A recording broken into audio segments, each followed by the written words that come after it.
Welcome to the Universal Monsters Podcast, the show whose hosts are all up to something that isn't announced yet. I'm your host, Jake, author of Devil's League, and soon to be a director of something.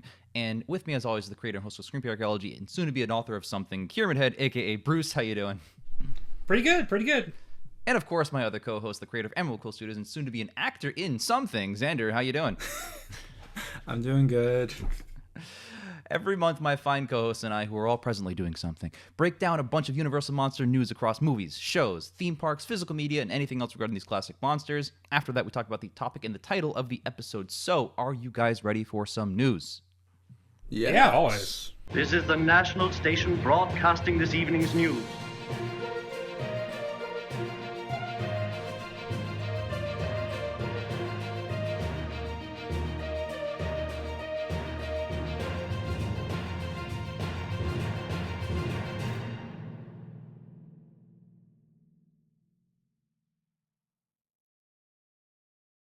Every year, the National Film Registry adds a new collection of films to be preserved that it votes are culturally, historically, or aesthetically significant.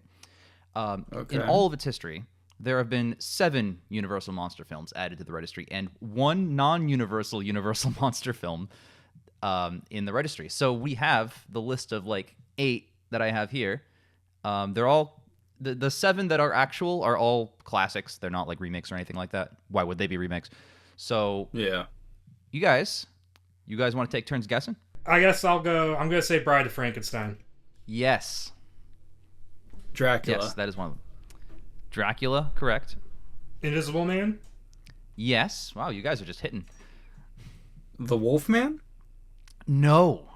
It's one of the only ones that isn't. Wow, you said oh my god, you said 7 and I'm like, oh, maybe it is. Yeah. Some of these are like, huh, okay. Like, I Can get I it. guess? I get why Universal they're there. Monster fans out there that keep on being confused why I say that nobody gives a fuck about the Wolfman. I don't know how much more proof you need. Can Yeah. I guess the non-universal universal one? Yes. Is it Island of Lost Souls? No. Every time you get that one wrong... Actually, you know what? Let's do the 7 real ones first because I'll give you more hints about the 8th. It's a little tricky. Okay. Okay, well, Creature from the Black Lagoon is going to be one of them. Nope. What? Okay, now I'm confused. What the fuck is in there? Original Frankenstein? Original Frankenstein. Okay. So him and Brian are in there. Original Mummy? No. Okay, Son of what? Frankenstein? Son of No. Dracula's daughter. No. The Black Cat? Nope. The Mummy's Tomb. No. Phantom of the Opera, the silent one. Phantom of the Opera, the silent one, is in fact in the Okay. list. So you guys. Oh, Hunchback, Silent Hunchback of Notre You'd Dame. figure, but no. Just the Cat and the Phantom. Canary? No Cat and the Canary. You guys are missing 2 classics and 1 funny situation. Frankenstein meets the Wolfman? No. Abbott and Costello meet Frankenstein? Abbott and Costello meet Frankenstein is Okay, there we in are. the list. I should have guessed that one. So I'll actually give you guys the last classic Universal because it's a trick question. It's Spanish Dracula. Has its own definition. That's bullshit. It is a bit Fuck bullshit. you. But you guys have not guessed the one. I'll start giving you hints. It's from the remake era. Wait. For context, I don't think it's bullshit that the Spanish Dracula is in the archives. I think it does deserve to be. Oh, I just think it's a bullshit classic. that Jake I'm just tricked saying us like that. technicality. Yeah, you guys wouldn't have thought of it, you know? It'd be funny, though, if the only reason why it was in there was because they grabbed, the Blu-ray release of Dracula and it just happened to include it. And oh, well, okay. Exactly. Stephen Sommers' The Mummy. Nope. So it's not a Universal movie. It's not Universal. Oh, right. So for remake era, so is this 2000s? From the 70s and on, which is the whole Okay, remake era. is it Coppola's Dracula? Nope. The Hammer Mummy? Nope. I'll give you a new hint now. It is shot in black and white, but the era was color. Now we're not taking turns. I'll just keep dropping hints till one of you gets Okay. it. So it is, in fact, a film that would be classified as a comedy.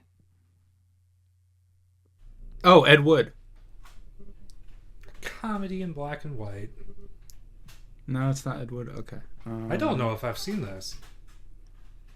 I'll throw another hint. Young Frankenstein. The 8 films that we've said so far, of the 8 films in the registry, 7 of which you've gotten, 1, 2, 3, 4 of them, half of them have the word Frankenstein in the title. Oh, Young Frankenstein. Young Frankenstein. Yes. That classic Mel Brooks film, which is like a parody sequel to the Frankenstein series, is in fact in the registry. So that's the only one. It deserves it. It deserves it. It deserves it. It's great. I've returned. Yo. Did you reveal the film? So we're still recording all our audio and video and stuff, right? Yeah. I never stopped it. No so worries. did you hear what it was? No, I didn't. It literally said, of the 8 films, everything paused. I was like, oh, really? Yeah, of the 8 Young films. Frankenstein. Yeah, 4 of them say Frankenstein. It was. I Young said Frankenstein. it. I said Young Frankenstein. No, you didn't. No. You check your... No. When the recording happens, you'll watch. I say Young Frankenstein. Discord must have fucked up. Really? I said it. I said Young Frankenstein. We must That's have so said it at the funny. same time. That's so No. I was saying it. I said it before he said of the 8 films. So I think that's when the Discord was buffering. Because you were still talking like you hadn't heard me. I was like, why the fuck is Jake just ignoring me? That means in the editing bay, I'll be like, actually, damn, he's first. We both get the point. I caught it in 4K. I caught it in 4K. We'll call it a draw because you guys both got it. That's so funny. You guys didn't know each other got it too. All right. That's hilarious. That's the first piece of news down. I'm going to go down to the next piece. It's a little closer to home. You see, a viewer sent me something. What? This is a viewer of the Universal Monsters podcast. I believe they're from Pyramid Head's Discord anyway, but now part of UMP. We have viewers? Yeah, allegedly. This is one of them. Her name is Bethany. Oh, I know. Hey, Bethany. Yep. Okay. So she sent me a thing that is... I read it already. It's a pitch for like a new Dark Universe and like the first film in it to start it off. Now... because I've read it, I'm kind of just going to read parts of it, and then we'll just stop and talk about it as it goes along. It's a cool idea. I have my thoughts. So I'll start off here. Hey, Pod Trio, and thank you. You can consider this your first fan contribution like it'll happen regularly, let alone ever again. First of all, that hurts. Just a little bit. No, it's accurate. It's very accurate. I initially set out to pitch a slate of interconnected films based on the Universal characters to prove how easy it would be to adapt them for modern audiences. I quickly realized the only actual idea I had was Dracula, which would ostensibly be the introduction to the universe, and here's how I would do it. I think it would be ambitious yet sensible for Universal to start out with a 2-parter similar to Dune or Wicked. Not only does Dracula have enough material for 2 films, clocking in at 2 hours if they stay true to the novel, which most adaptations refuse to do, but there would also be a practical element to this version, the introduction of a brand new character to serve as the Iron Man figure, which is the great-granddaughter of Van Helsing, roughly 30 to 35 years of age. I have thoughts already. Like, I already have some thoughts. Good luck convincing a studio to do that with a property that isn't Dune or Wicked. Do you know what I mean? Yeah. Like, to be fair, getting them to do that with Dune was a miracle in itself. They didn't even succeed. They only gave them the money for 1 film instead of 2, which was a mistake on their part because they're stupid. As for Wicked, Part 2 did not... I don't feel Part 2 went over as well as Part 1 did. It didn't. It didn't get any nominations for 2025. And more so, there wasn't enough content to really stretch out for how long it should have been. They added stuff. I mean, it didn't work out the way. So I feel on like... the flip side, Dune 2 is like hailed as a masterpiece. This is true, but I feel like it's too much of a gamble to work with. That said, making a Dracula movie as a 2-parter, I do see the merit. You could make the entire first half just about Dracula and John and stuff in the castle, and then the second half be after the Demeter lands. So you could have the first half end with the ship sailing on the Demeter, and then the second half start with the ship crashing into England. Yeah, that's actually a fitting ending. Like almost like the last voyage of the Demeter. Like that could be a big. And then if you wanted to, you could make a movie in between, which is called Last Voyage of the Demeter, and have it be about Dracula killing off everyone in the Demeter. I don't know why no one's ever made that before, but based on one chapter, an entire film. Yeah, but I mean that's still kind of lopsided because up to that point in the book is like that, and the rest of the book is like that. Yeah, that's true. But again, Dune kind of has that problem a little bit because Dune Part 1 ends in just the most like way where it's like we get up to the point we get 10,000 visions and then it ends. Which is my only problem with Part 1 is they keep repeating the same visions like 15 times. Here is one thing that I want to say about the Iron Man analogy. Two things. One, and this is going to become a shock is to no one, I don't think Dracula makes for a good Iron Man figure for a No. Universal The Iron Man Monster figure thing. would be the granddaughter of Van Helsing. Oh, okay, I see. That's I don't know. I mean, I would prefer to have it be Lawrence Talbot or the Wolfman, because you could have a really nice thing where at the end of all of it he could die off, and then you could still have Van Helsing. Whoever Van Helsing could continue on afterwards. Although if Marvel's anything, once you do a finale, maybe just keep it done. I would prefer it broader than that, just to be a monster. I don't want a human as my protagonist of the series. Yeah, that's why I think Lawrence Talbot would work, is because you both get the human elephant and the Wolfman elephant. Mm-hmm. But the other thing that I want to say is, I think akinning it to Iron Man. Now, maybe when she wrote that, it went no deeper than just trying to make an analogy. But I think thinking it to Iron Man is a bad thought process. Making that makes it you're inherently just thinking about it as a superhero thing, and Universal or monster movies should not be superhero movies. We need to pull away from that, completely pull away from that, especially making a universe.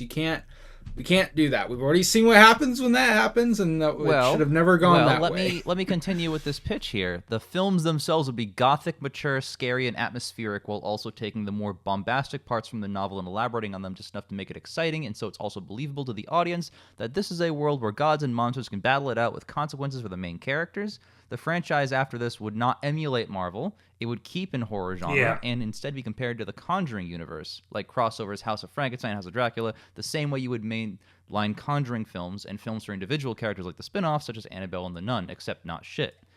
Okay.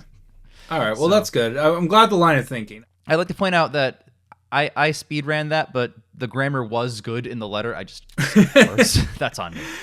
Okay, well, like I said, it was just, I don't know, I think we should just step away from even trying to think about it in Marvel, because I think that's just a bad thought process to have, if anything. I think the template is a good template. Like, The Conjuring is a good template, especially if the Conjuring films unite the solo monsters into like a house-style film. That's a good idea, right? I appreciate that. There's the one more paragraph here. As for the two-part event to start things off, you need a great director. My suggestions are Denis Villeneuve, Chloe Zhao, Arkasha Stevenson, and A-list stars will appear. Before I continue, I just got to point this out. So, already good luck convincing a studio to shell out, like, 2 movies worth of money to shoot them back-to-back. But then, like, oh, director, I was thinking Denis Villeneuve, Chloe Zhao. Like, yeah, if you could play God, you'd choose, like, Christopher Nolan, Guillermo del Toro. But, like, who do you think you can get for that first one? Well, first off, why was I not at the top of the list? Second, I gotta say, what's going on here? I don't think Villeneuve would do it. It just doesn't seem like it's in his wheelhouse. But Chloe Zhao did want to do a Dracula movie at one point, so she seems like a realistic get. Yeah, jokes aside about why I'm not in the list, because I would do it. The other issue of just naming directors and stuff. I mean, yeah, you can name all the great directors in the world, but that shouldn't be the matter. What matters is if they give a fuck. Nosferatu did so well, not because, well, I mean, yeah, he's a great director, but he also gave a fuck about Nosferatu. Yeah, he tried to get that movie off the ground for years.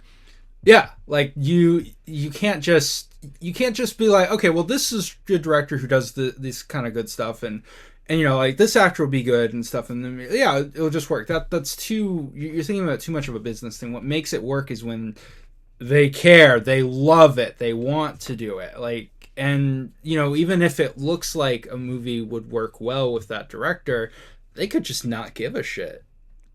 So I have one more sentence here about casting. For Dracula, my choices are James McAvoy and Christian Bale, or if he's willing to take on the role again, Clay Spang from the 2020 miniseries. And in the role of Van Helsing's granddaughter, Anya Taylor-Joy. Couple things. First of all talented people. All great, great people. I'd love to see any of them in a Dracula project. I think Christian Bale is too similar to his previous roles. You know, I'd like to see someone else kind of step in. And then Clay Spang, I did not like that interpretation. He was great, but that Dracula miniseries ended so disappointingly. I don't know what you're talking about with Christian Bale. It was a very weird ending. He played a character associated with bats for 3 films. Bats for 3 films, or American Psycho for some reason. But like, I mean, I don't know. Christian Bale, I'd be down to see what he does with it. Because he always does crazy method acting shit, and it's always cool. He does. That's true. McAvoy's a great pull. Great. I would like to see that. McAvoy, who was also in a Dune thing once. How many Dune-centric... Oh my god. Anya Taylor-Joy. They cast Christian Bale, and suddenly it's reported that he's been sleeping in a coffin for the past 6 months. Yeah.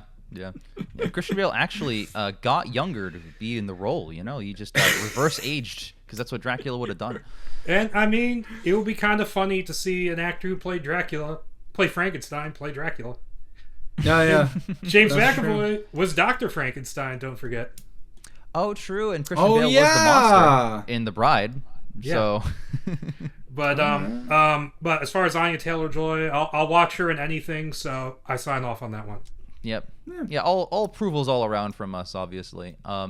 This is from Bethany from Discord, aka the best part of a skunk's asshole, which I don't even want to know the origin of that nickname. But, that's not even the nickname anymore. No, it's been changed. It's because I made fun of it that one time, and yeah. That's how she signed off the letter. So thank you very much for this Monsters Universe pitch. Thank you very much. Thanks for writing in. I'll just say this. Hi, Bethany. You know, I may have come down on realism of like how to actually make this happen. I would like to see this. I want to see this 2-parter with any of those actors in the role. I think I'd be happy with it. So, good idea. All in all. So, with that down, let's get over to the next piece of news. And I'm also just glad to see the fandoms are crossing over, so that's cool. Yeah, I know, right? It's good stuff. Since I have to set this up real quick, why don't we pass it off to you, Xander, who has something to show us? Oh boy. Yeah. Wait, is it? You're talking about this, right? No, you're gonna break dance in front of us. Yeah. Okay. One of these days, I'm gonna have to get the boxes out and show you guys the action figures. Yeah, now we're talking. Yeah, the neck. I gotta show the NECAs too. Yeah. Okay. So, I went to Universal Studios last month, and just happened to walk by in City Walk. There is a little store. I call it the Universal Monster Store because they have like a huge banner and stuff.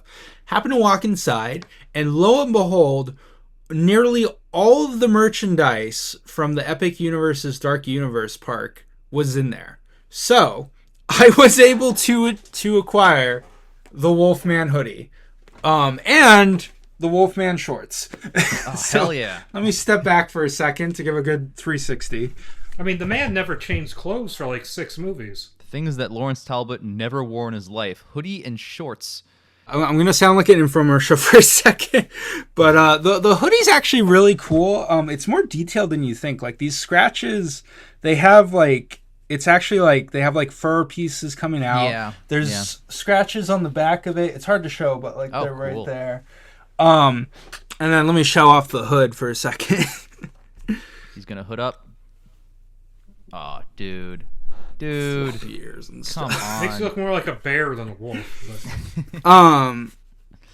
So yeah, then, a nice big old pocket. The shorts Also, were surprisingly detailed. Again, they have nice gashes and textures. They're ripped up.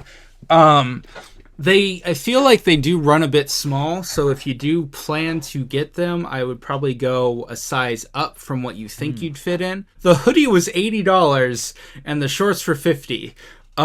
So to justify the purchase, you'll see me in this hoodie every episode from here on out. And we're running into summertime, so fuck my life.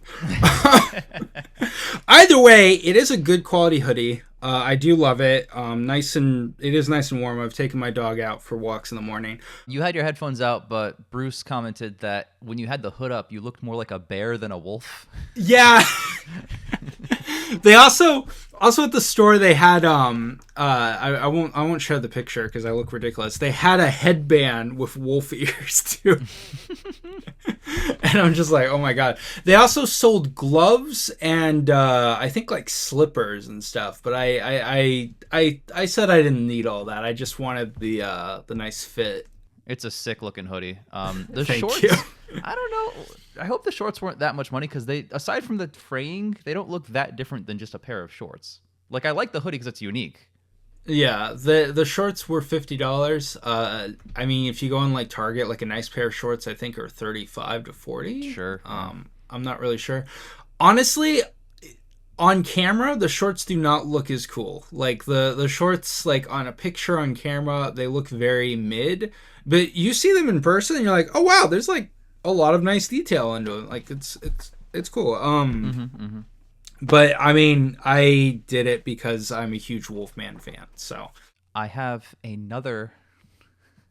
This is real. I just want to point this out. Did you guys know that there's a new TV show based on the classic Universal monsters? It premiered in 2024. It is officially licensed. It is a Netflix show that Universal Pictures produces. That's why we didn't know about it. I don't know how we're just here. Well, I mean, still, but it's just they've teamed up to officially create, and there's 3 seasons so far. Mighty MonsterWheelies, a show made for extremely young children, which crosses the classic monsters with cars. This is the official synopsis. The series is focused on the titular Mighty MonsterWheelies, a team of 6 emergency vehicles with powers and appearances themed after several horror movie monsters from iconic films by Universal Pictures.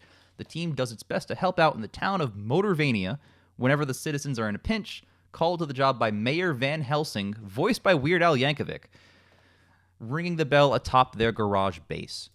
So it's like superhero, Batman-y, but it's all cars. And they're all monsters. You got something to show your kid. Yeah, sure do. Well. But here's the fun part. Each car has powers inspired by the abilities of each of the monsters.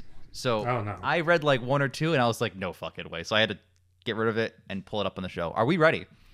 Yes, let's hear it. I am very ready. As 3 astute Universal Monster aficionados, I'd like to hear our opinions on the main characters. We have Bolt's Frankenstein, a brave and bold Frankenstein's monster-themed fire engine and the team leader, which I think is just rude. He's afraid of fire. Come on.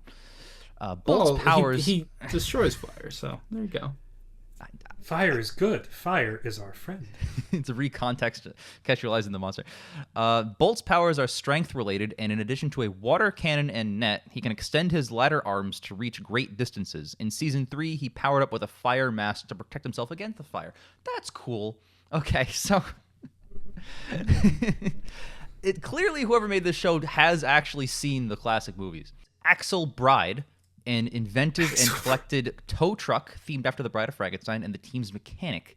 Axel can swap out parts of her right arm for a different tool, in addition to her towing rig, lift things with her forklift, and can generate and fire bolts of electricity from her skull cap. Oh, because electric hair, the lightning bolts. I get From her skull cap, she can shoot electricity. And can this is ridiculous. Yeah, it's really out there. She also uses a tablet for solutions.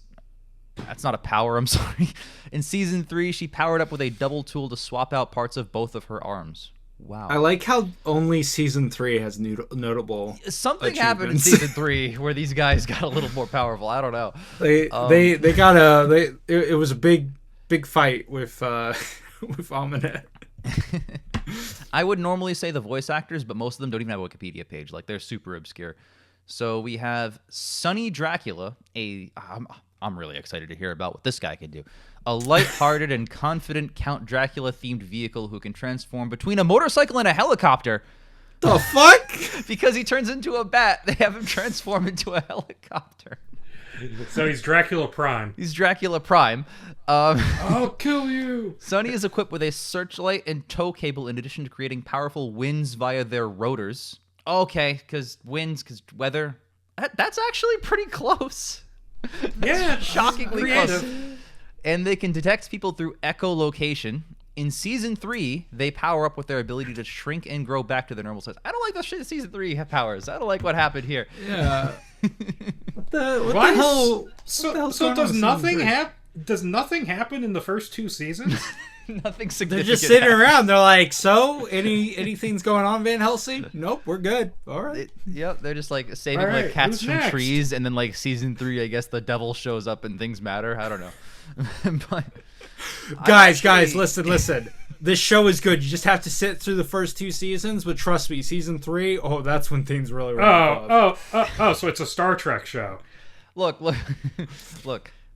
30 seconds ago, I was gonna be like, this is the most bullshit Dracula adaptation ever. They actually got, for what it is, like a kids show about cars and stuff, they got a lot right in terms of just the spirit of Dracula. All right, what's next? Well, what's next is Xander's favorite guy, Sweeps Wolfman, a cheery and playful street sweeper and garbage truck. Get fucked, Xander. What the fuck? What the fuck? What the hell? Why does everyone hate the Wolfman? I get a transformer, and you get a garbage truck. Did I get a fire truck? Yeah, you get a fire truck, which I guess is appropriate. But dude, I'm like crying. That's so funny. Street sweeper / garbage truck hybrid themed after the Wolfman. In addition to his paws containing sweeper brushes, Sweeps can go much faster than normal to reach others and is a very fast digger. Jake's favorite Digger? word? I mean, I guess a wolf could dig, but like digging never takes place in any of those films. In Season 3, he powered up with night vision, where his eyes glow and can see in the dark and can find someone or something easier. So, okay. One. Wow, that's easily the least appropriate one so far. I'm so pissed Right. off. Next. These motherfuckers. Gil E Creature, like E is the middle initial. A Gil friendly E. and excitable lifeguard ATV with a submersible mode themed after the creature. Gil E is equipped with a grappling hook, creature crawl, and life preserver. In water, she dives and she's a female, and uses her turbo bubbles to go fast, and out of water can drive on vertical surface. Okay, that's actually really accurate. That's really good. He can go better in water and faster. That is pretty cool. That fits the board game too. Fits the board game because he can go in the water spaces. In Season 3, she powered up with Bubble Blast to shoot bubbles out of her arms. Okay, and catch anyone or anything. Her bubbles also allow the monster wheelies to breathe underwater. Maybe the creature was female all this time. That's an interesting twist. Definitely a possibility, yeah. I mean, we never saw a Schlon. Well, that's how I wrote Devil's League. She was protecting her young. That's why she fucked up the ship. But yeah, okay. Creature actually is pretty good. I'll just say this: they're all good except the Wolfman. Well, Wolfman's like, what? Like, You I couldn't can be accept like an animal the control sweeper car? truck. I can accept that because it's got like claws and stuff. But all the powers are not Wolfman related until the Season 3 boost up. Which, by the way, the Season 3 power ups suck for the other ones, but are actually good for just the Wolfman. Well, the thing with the Wolfman, it should have been like a pound truck, like Right, an animal control truck. Something, yeah. That would have made way more sense. I like how every other one is like an emergency rescue vehicle, and then you just have Garbage Man. Look, if you're gonna go all right. so Who crazy, else? if you're gonna go sorry, I have to say this. If you're gonna go so crazy to have a transformer, right, then you may as well take a little liberties with what kind of vehicle it is. All right, Dude, the showrunner loved Dracula. He's like, hey guys, what if Dracula was a motorcycle and a helicopter? And he Secretly, it transformed, was right, Jake. guys? so this Right, is yeah. the sixth and final one, except there's a bonus seventh, but it's not a monster. Rap's Stretcher, a soft-hearted Oh, okay, mummy-themed there, yeah. ambulance and the team's medic. I get it. Okay, that's funny. Raps is capable of deploying a scare beetle-themed quadcopter named Sand-E to reach others, but primarily uses his ability to stretch his arms and wheels to reach others, which I guess is also Frankenstein's power.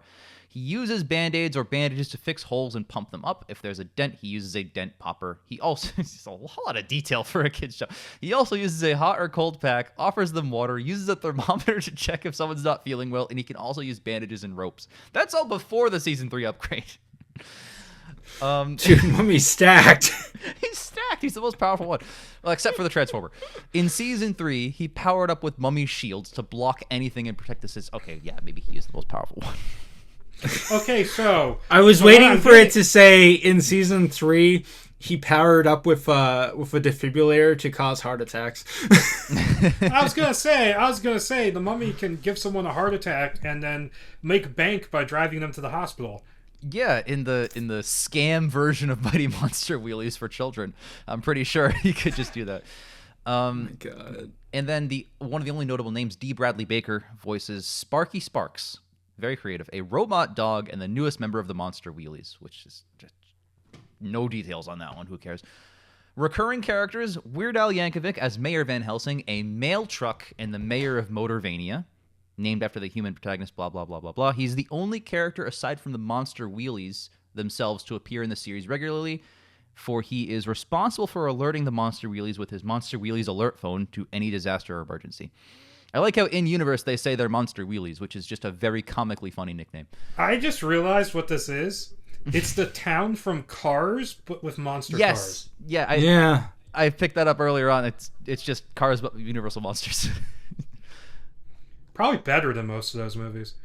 Antagonists. This is where we fill out the cast. And there are 2 that are noted down here. Phantom Freeze, an ice cream truck themed after the Phantom of the Opera.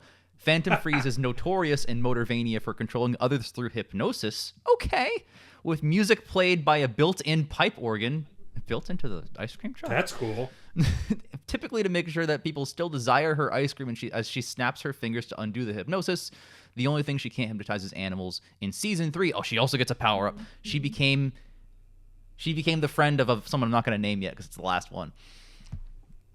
All right. Knowing what you know, who do you think the last one is? The Invisible Man. Do you have a guess as to their pun?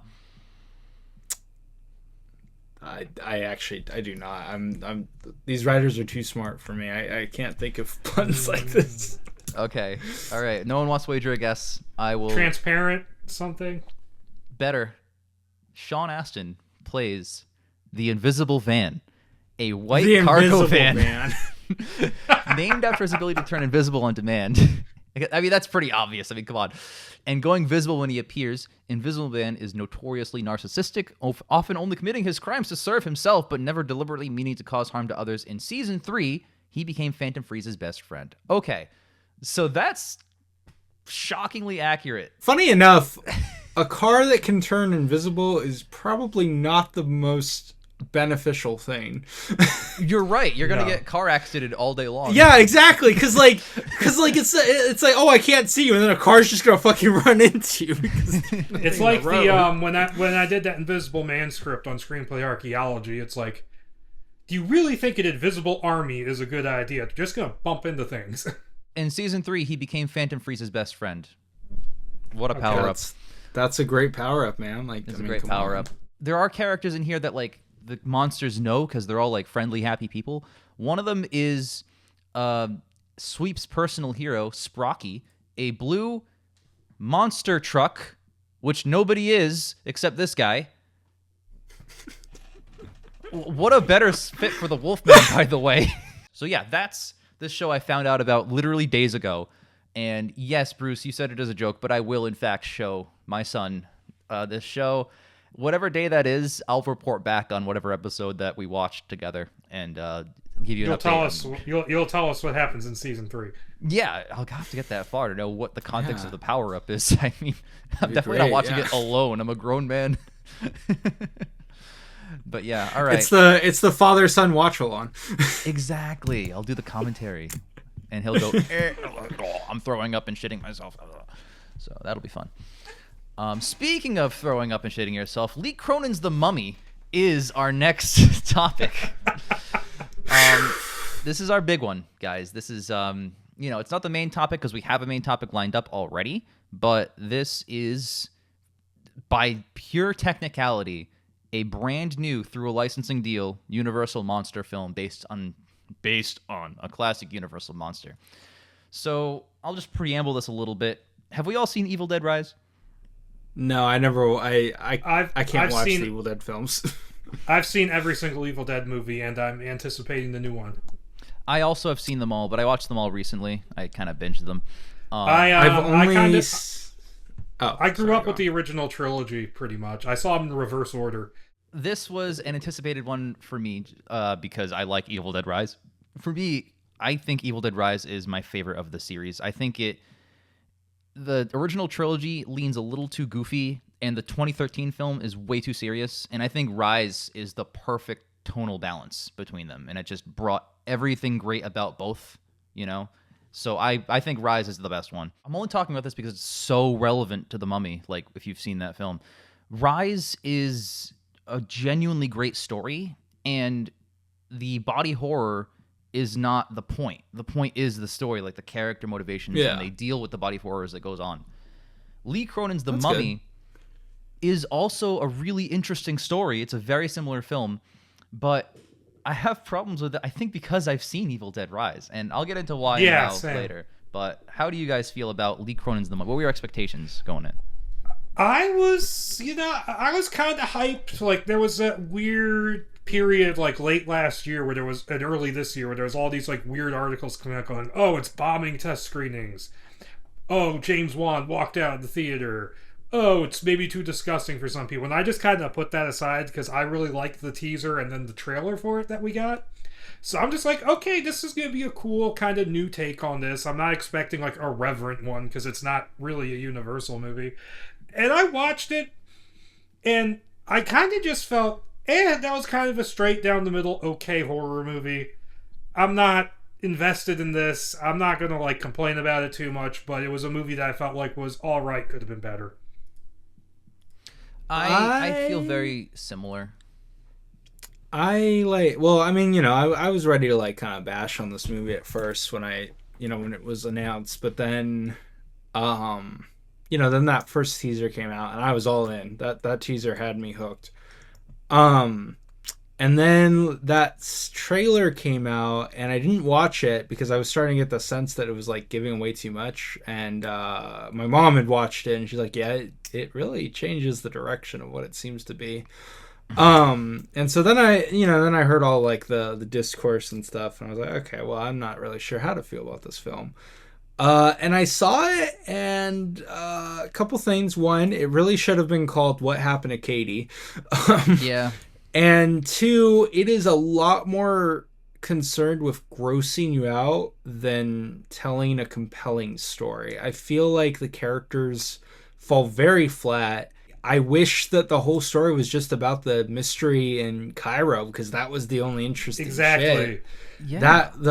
The police officer lady, like, she was really cool. I was invested in her. Right. I fully agree. And I think we're all going to say the exact same thing here. But, like, yeah, the story is really interesting. It's the best part of the movie.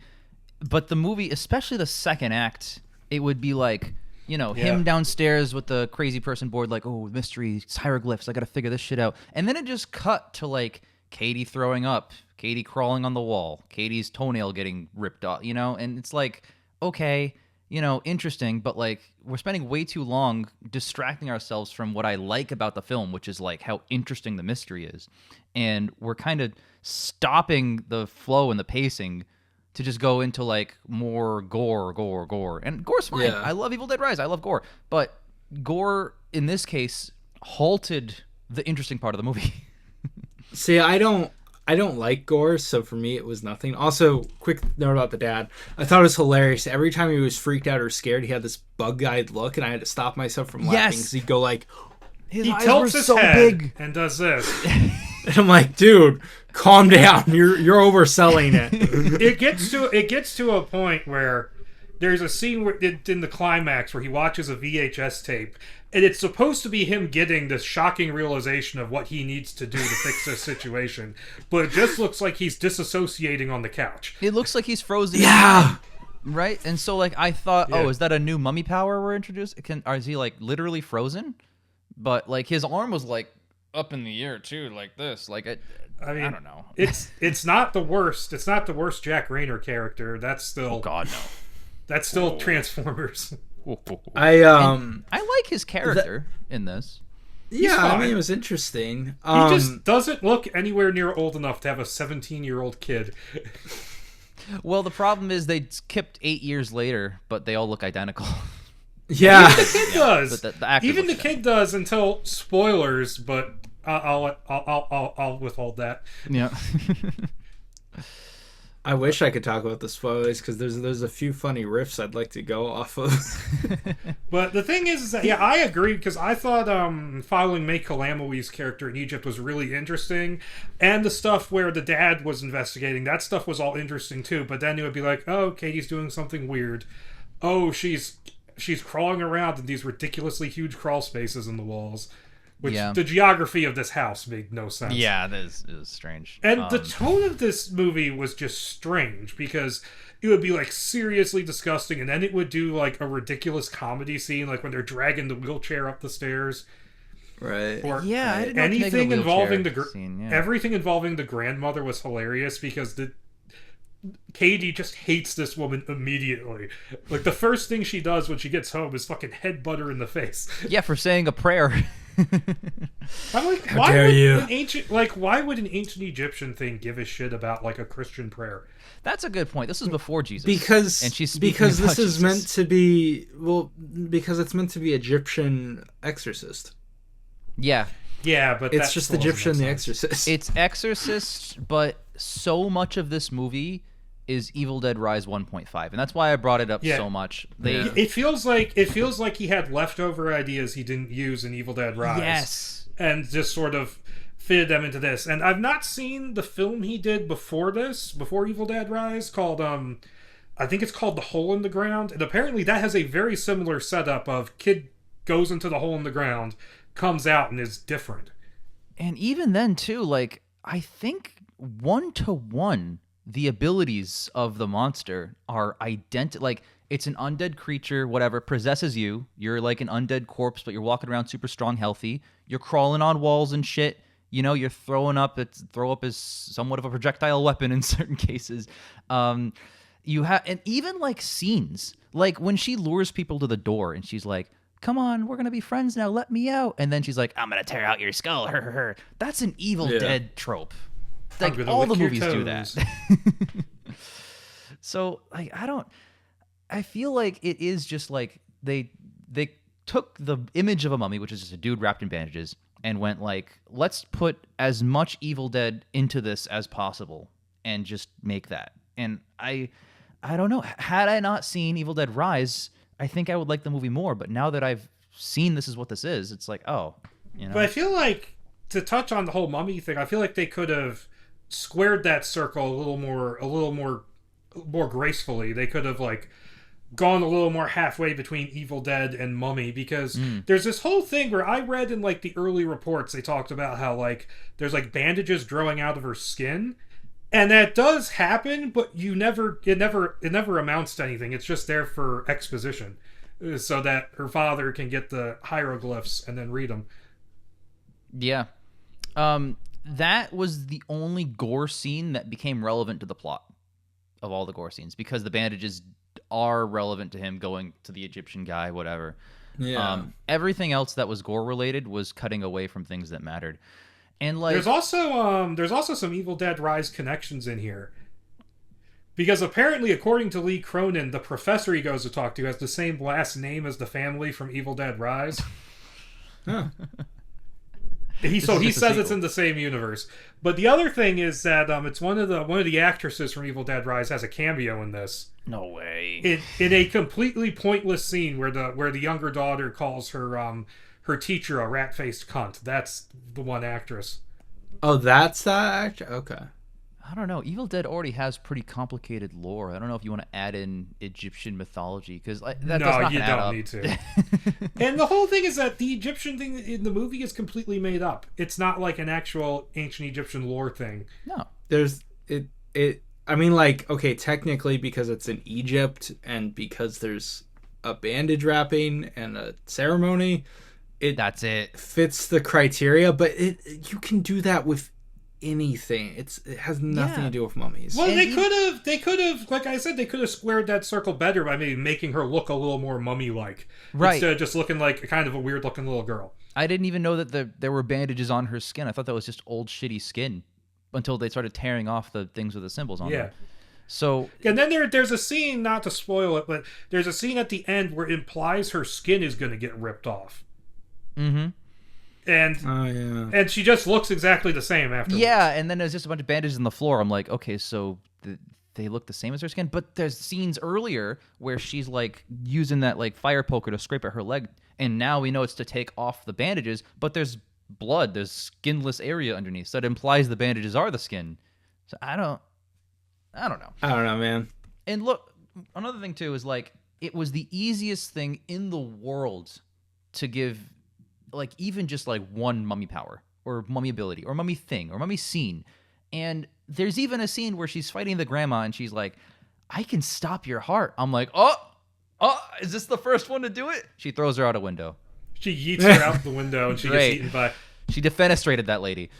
Yeah, she gets eaten by coyotes. Which was so random. Like, I know they mentioned coyotes once, but it's like that you mentioned it once, and then all of a sudden this pack just comes in. And I'm like, what? Well, the entire build-up for it is you can hear them howling in the background in like 7 scenes, and then they go to leave for school, and there's this coyote. The one like really bad special effects shot in the movie is when they're leaving the compound. Yeah, and it's right. And there's this it's like, and they're like comped in. It's so bad. I needed one more scene with the wolves. I needed one more scene, like maybe it's during another scene where a character looks out the window and the wolves are like walking around the house. I needed one more, so that way that's when what, they that's what I thought was going to happen. You know. But that's what I thought was going to happen when the coyotes showed up and they were like staking out the entrance. I thought it was going to be they can't leave the house. But then people just come and go from this house like 16 times after this. Like they have a whole ass wake too. They have a whole ass wake that goes insane and then just never gets mentioned again. I feel the wake was weird too because it goes insane, but I feel like nobody except for the family noticed anything that was going on. Aside from the priest who got his face bitten off. Oh yeah, that's right, the priest. Also, the wake sequence is the payoff for... I thought it was so weird how they have her vomit on the floor. He lifts up the rug, notices that the floor is melting, and then doesn't say anything. Doesn't do anything about it. He's like, weird. I guess I'll live my life. But I actually really like the third act, and not so much the wake scene that was a little comical, Evil Dead-y again, but the scene, the climax, where he grapples his daughter, she's clawing at him, and he's hugging her while she holds her throat to say the spell. I thought, like, that is a great end to his character, his arc, and their story. And it was a really good climax. That's why I gave it a 6, or a 3-star, whatever. I would have given it, like, a 4 or a 5. I would have been, like, lower, like, whatever, fuck this movie. But, like, I think it pulled it together really well. If they would have ended it on the scene where they're tapping, that would have been perfect. So, like, the ending, like the Marvel style badass ending. Feels like they added it later. Yeah. It did feel like I appreciate that character got comeuppance, but wasn't that character already shot dead? You didn't really need... Yeah, that's what I assumed. Yeah. Also, but no, not for she's nothing, alive. but like in the context of the movie, yeah, she's shitty. She abducted a child. She's trying to prevent this demon from taking over families and stuff. So she's not like pure evil. I don't know if she really deserved to be. I don't know. She was kind of a bitch to her kids. She was a bitch to her kids. Yeah, but I feel like she's a person who's been dealing with this for forever, and it's kind of driven her a little nuts. She doesn't deserve to have the demon put inside her, which, by the way, is not going to fix anything because, as they say in the movie, the adult body doesn't last as long. Yeah. Right. Like, again, it's like, what did she go through to make her, like, become so jaded? So I think that'd be a more interesting, compelling story. Yeah, And I don't think she's 100% sympathetic, but she's decently sympathetic because I'm sorry, but like if I were tasked with, making sure a demonic entity doesn't literally rise up out of this fucking tomb and start tearing open families and ripping people apart and shit and rising dead like Evil Dead Rise, I'm sorry, but I'd probably abduct somebody every so often and throw them in there, and like that's a normal thing to do. You kind of have to. Isn't it? No, also, I mean, isn't it kind of weird that this is the second movie in a row where we've had the mummy in a plane crash? That is funny. I thought about that. I thought about like this could be a continuation of the scene from the 2017 film where it just falls out of the sky. So they don't explain what caused the crash.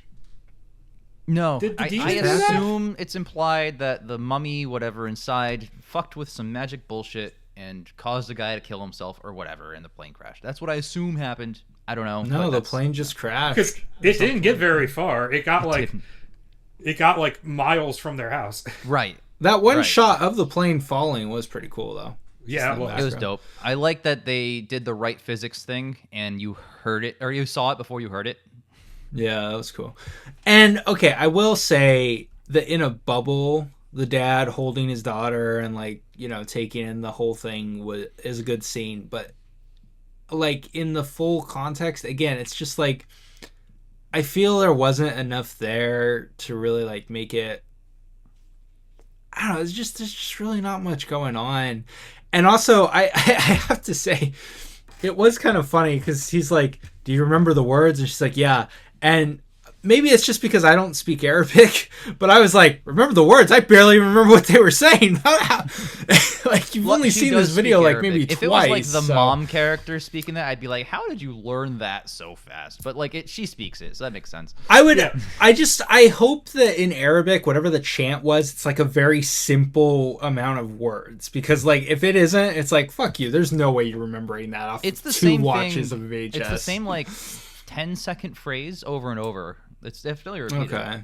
Yeah. And the other thing is that they hyped up in like those supposed test screening leaks the fucking like throat hole thing. Mm-hmm. Wasn't that disgusting? It was kind of nothing. Oh yeah, that was the worst thing. Can I just say about the VHS tape since we've talked about so much of the movie? Oh, the tech in this movie is weird. I love how the lady in the VHS, she's like, this is how you perform the ritual. And then it just cuts to them doing, like, this is a horrible step-by-step how-to video. Like, this is a bad tutorial. It is because it's very vague and they just chant the same phrase over and over again with funny masks. Like, the masks weren't necessary. Yeah, it made it seem like... That was the other thing that confused me, because the video made it seem like you had to do all that stuff for the ritual to work. Like, I didn't think that you just had to chant and look. But one guy can be in the room who has an injured throat, mind you. One person can be in the room and just chant it a few times, and while another person straddles the other victim. So it's fine, it works. Also, they were just wearing weird like paper masks, like they were the strangers or some shit. Couldn't they have had Egyptian themed masks, like Egyptian gods? I think it was creepy for the sake of creepy. It didn't really serve a real purpose. Like have like an Anubis mask, a Horus mask, or something like that. That would have made a little more sense. I will give you this finally, Jake, because I did rate this lower than Wolfman 2025. So Wolfman 2025 did a better job at being the mummy. We all agree about that. I take that small win. I put it in my Universal Monster movie ranking. It is number 22. It's in the caliber of mid films.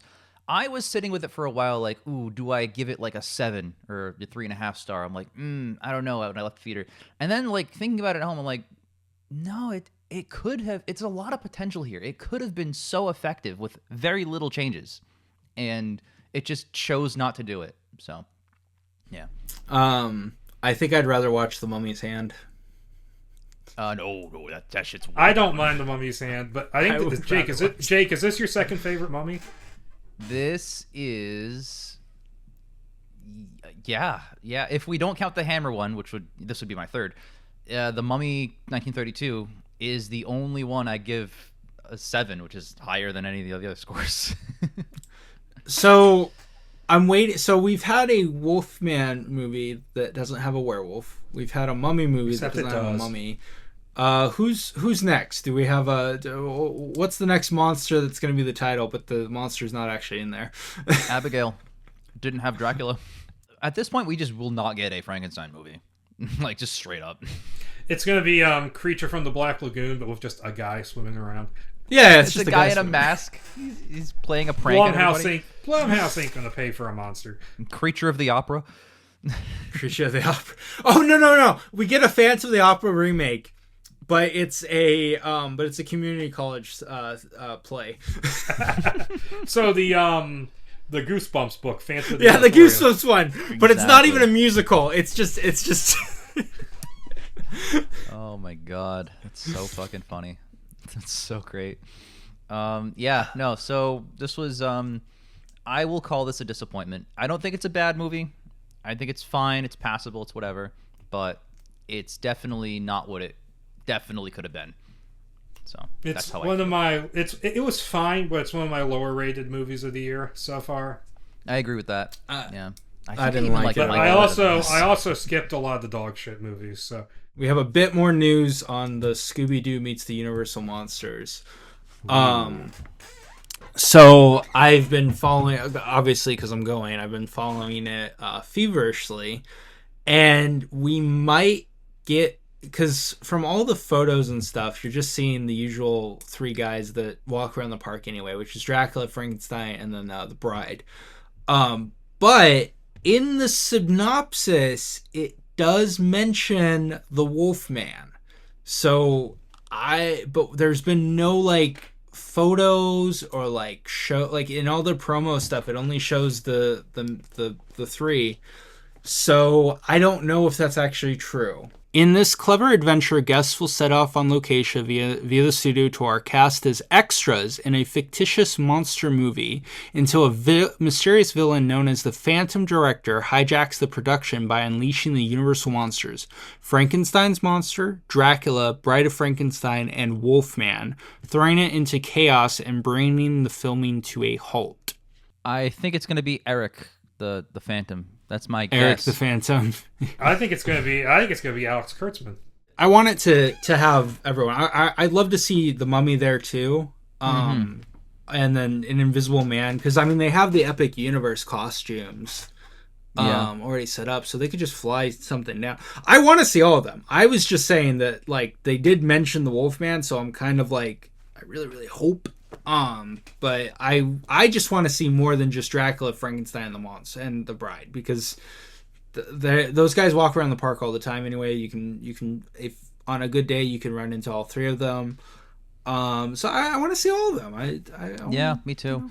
It feels like if you have all of them, why not put them all together? At least they got the big three plus Bride. Keep us updated on that, because you are going to visit that, and that's going to be hilarious when that happens. So. With all that finally down, the title topic today is pre-recorded because it's just too complicated to do live. It is an extension of the previous episode where we went over Horrified in great detail. We actually play Horrified, and I had the camera set up so that it's the board. I had all the physical pieces and stuff like that, and those two were playing along with me because, you can just verbally say what you're doing. Check out our pre-recorded Horrified session before I had this new studio, which is still not finished. My camera is, of course, the game board and all the pieces. Hi, it's me, Jake. And we got all the stuff set up here. These two fine co-hosts of mine have never played Horrified. They know kind of about it, but I'm going to teach them as we go. The board is mainly set up. I just got to put a few more things in. So basically, we are people, and we can choose our characters in a second, but we are trying to stop the monsters. So we got a scientist, explorer, we got, your Van Helsing type, we got adventure person. They all have a number on top that indicates how many actions they have.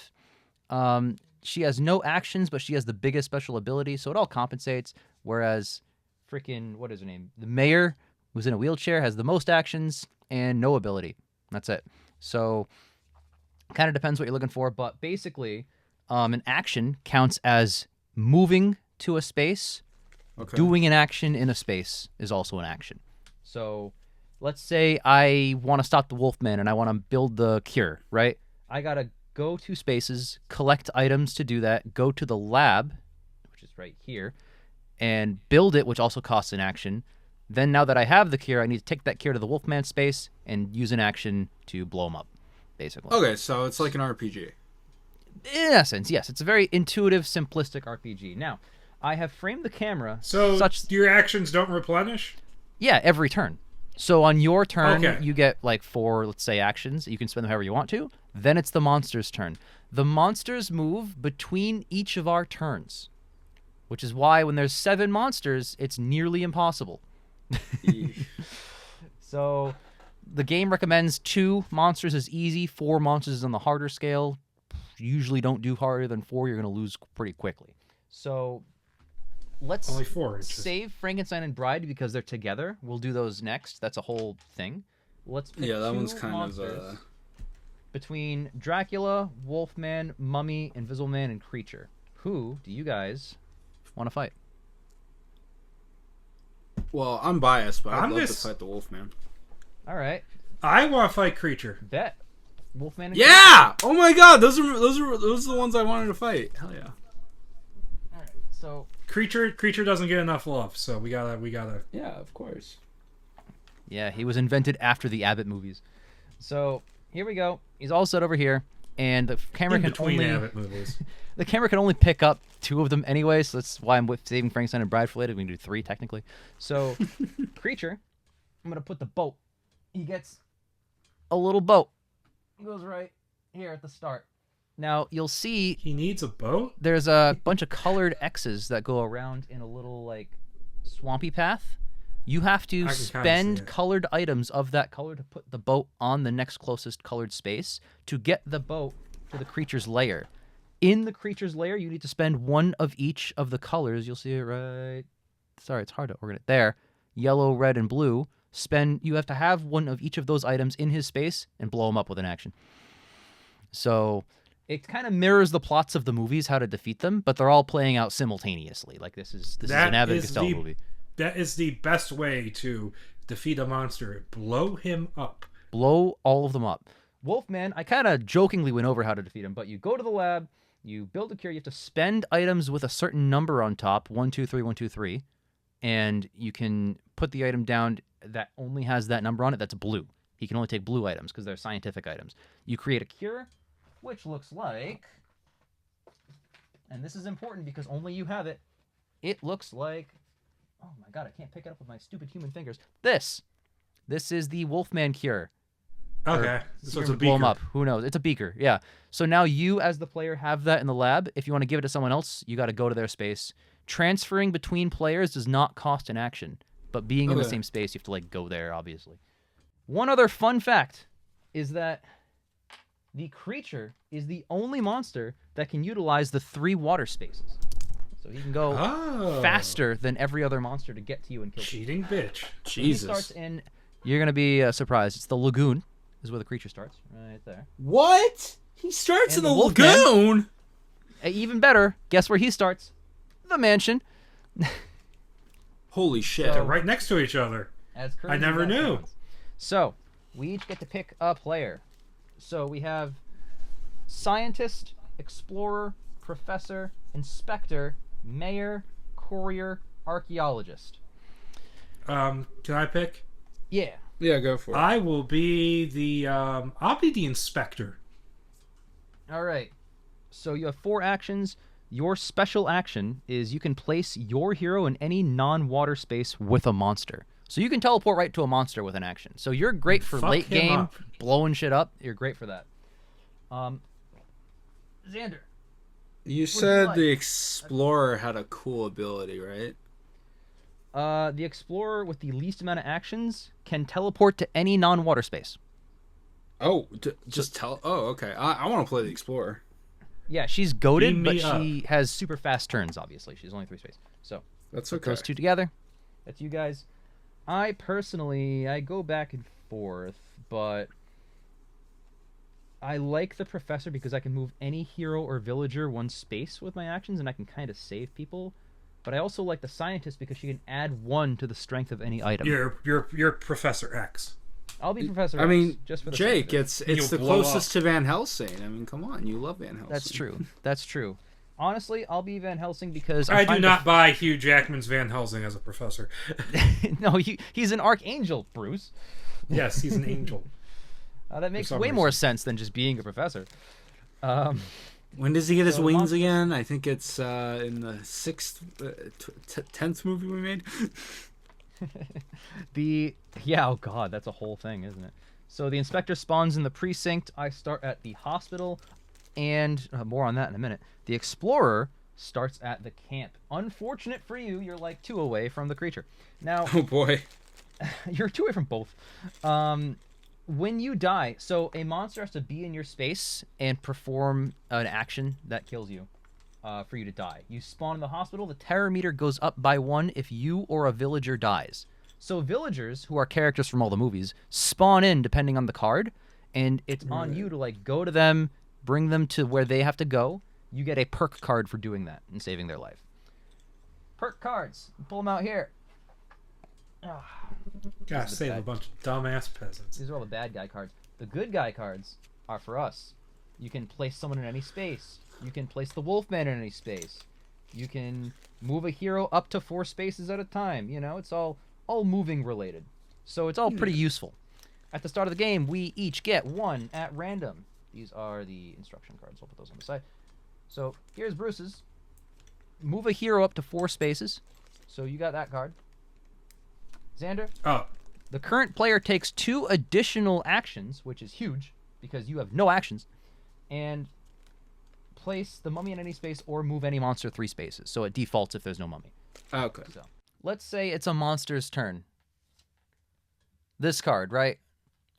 Top of the card, 2. That's how many items go on the board and spawn in. So I'll take care of that, obviously. Form of the bat. Place Dracula in the space of the current player's hero. If Dracula is not on the board, this means nothing. You're lucky. That's why playing with 7 sucks, because every single card hurts you. And then the icons at the bottom left are who goes. So this would be Mummy, Bride, and Invisible Man. So actually, no monster would do anything. This is the best card ever in this specific game. Too bad I drew it first. I'm going to put it back.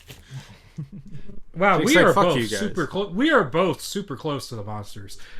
Yeah. Yeah, we are. Another thing, too, is when it's our turns, we can verbally collaborate with each other as to what we should do. And these special cards, any of us can play for each other. So let's say it's my turn, and I am, like, going to use all my actions, and I could blow up the creature with 2 more actions. Xander, you can play your 2 more actions card for me, and I could blow up the creature immediately. We're all working together as a team. Oh, okay.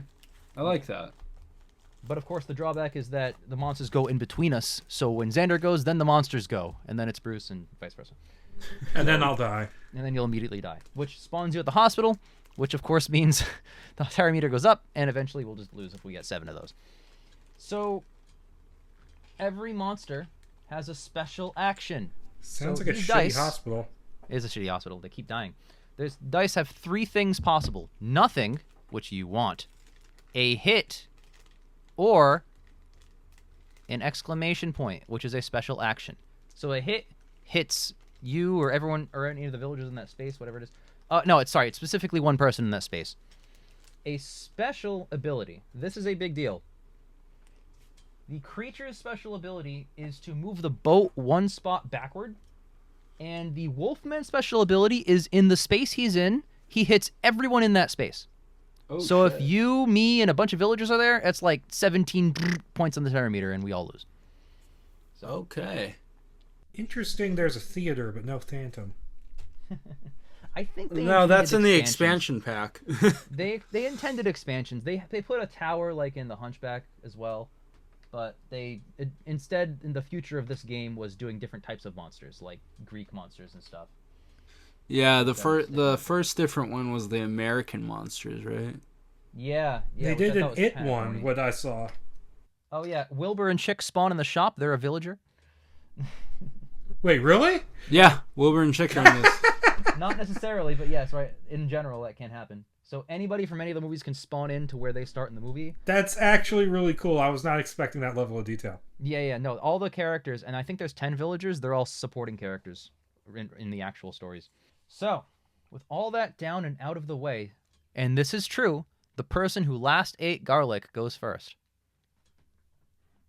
I actually did just have garlic. I had garlic salt in the pasta I was eating. I had pasta 2 hours ago with garlic. When was your pasta? When we were starting the podcast. Oh, so that was like 4 hours ago. I guess so, yeah.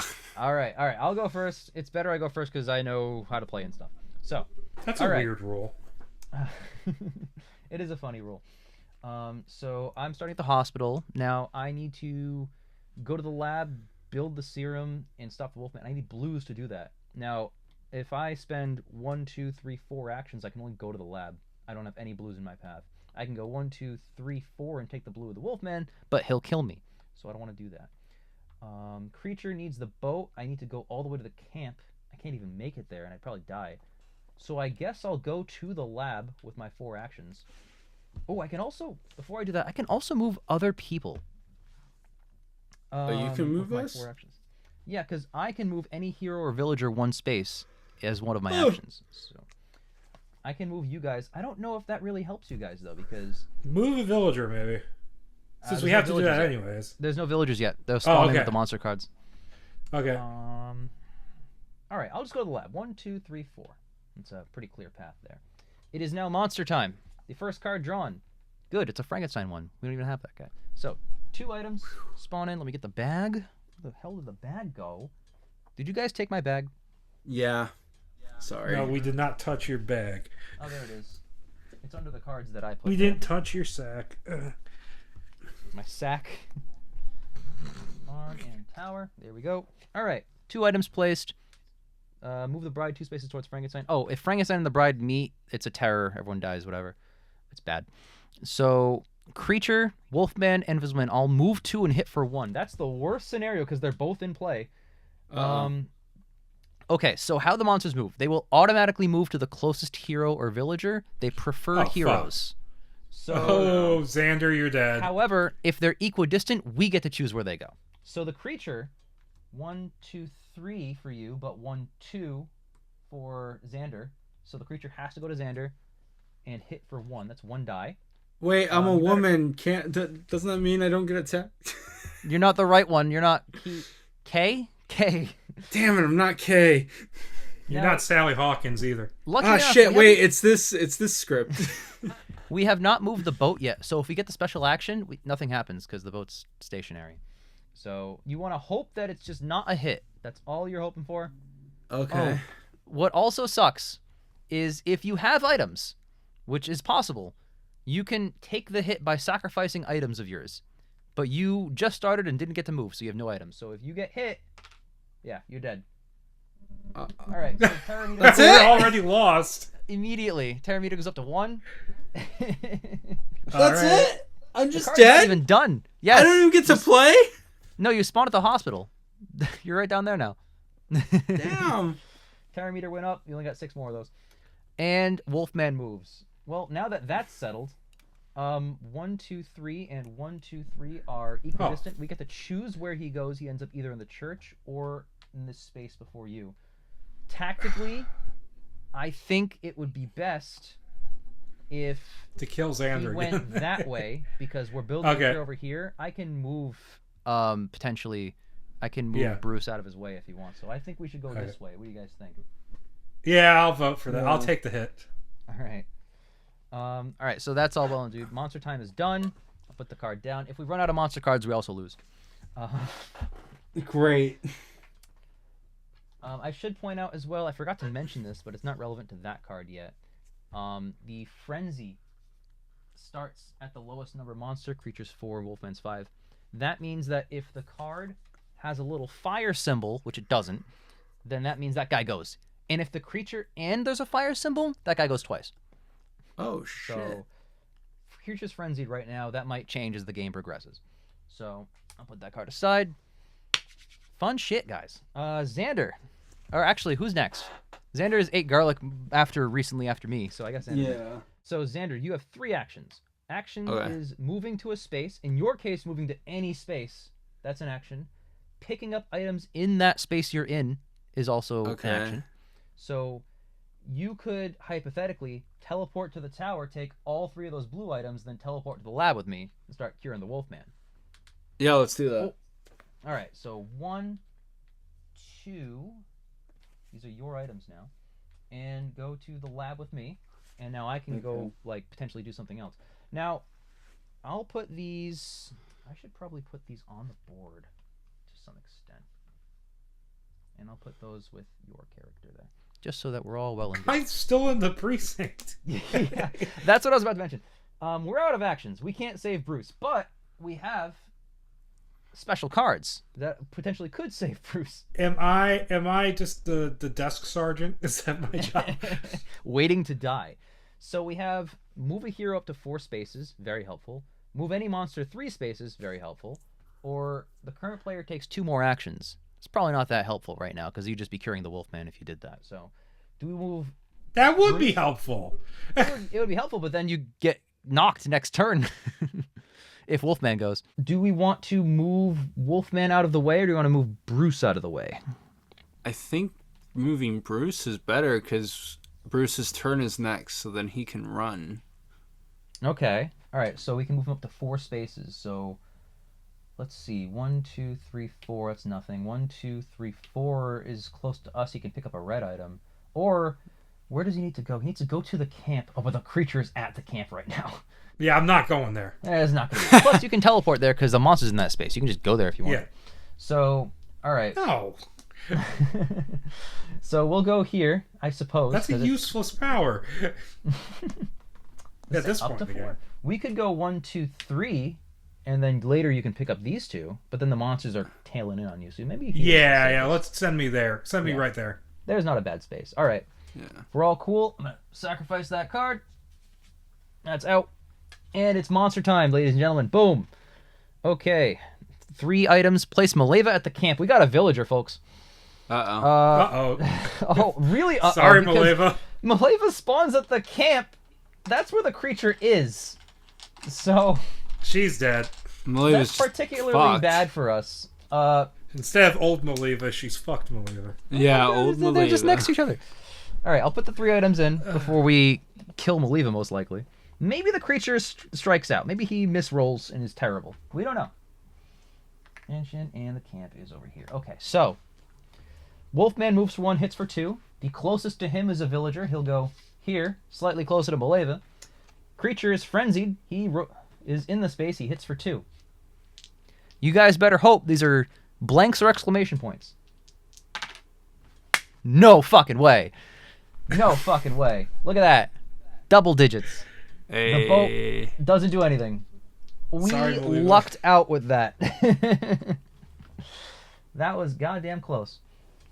All right, Bruce, it is finally your turn. You're at the shop. There's 1 item here. You have 4 things to do, and you can teleport to a monster as an action if you so choose.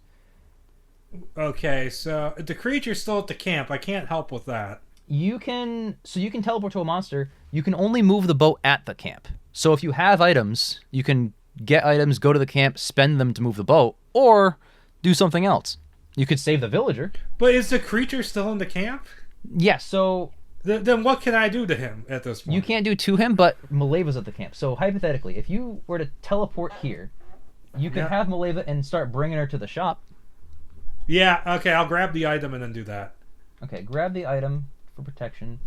You know what? If you teleport there first, there's 2 items. You can scoop them. Okay, I'll do that. I'll do that. It's not a bad idea. Scooping those items, it's your second action. Grab Maleva 3 and 4. Now, both monsters are hot on your tail. However, you have 2 items to protect you. And the monster will hit the... you have 2 yellow boys. We got a violin and a charm. Wow, they really were intending for an expansion. They sure were. Great. I'll impress the creature with my music. That way he'll be distracted. Yeah. So my you should terrible be safe. playing will make his hearing fuck up. You'll be safe in any context, except that the Wolfman special hits everyone in the space he's in if he gets the special, so you can't protect them. Right. That's okay, you know what? It's monster time. Do we want to use another special card, or do we want to save it out? It's early game. I don't know if we should yet. What special cards do we have? Hold on. We have move any monster 3 spaces, or the current player does 2 additional actions. We could... Yeah, Bruce is the current player. We could get Bruce further away. You know what? 2 more actions brings him to the shop. That gives us another perk card. Yeah, I think let's do that. That's the play. 1, 2. Maleva's safe. Perk card we get is...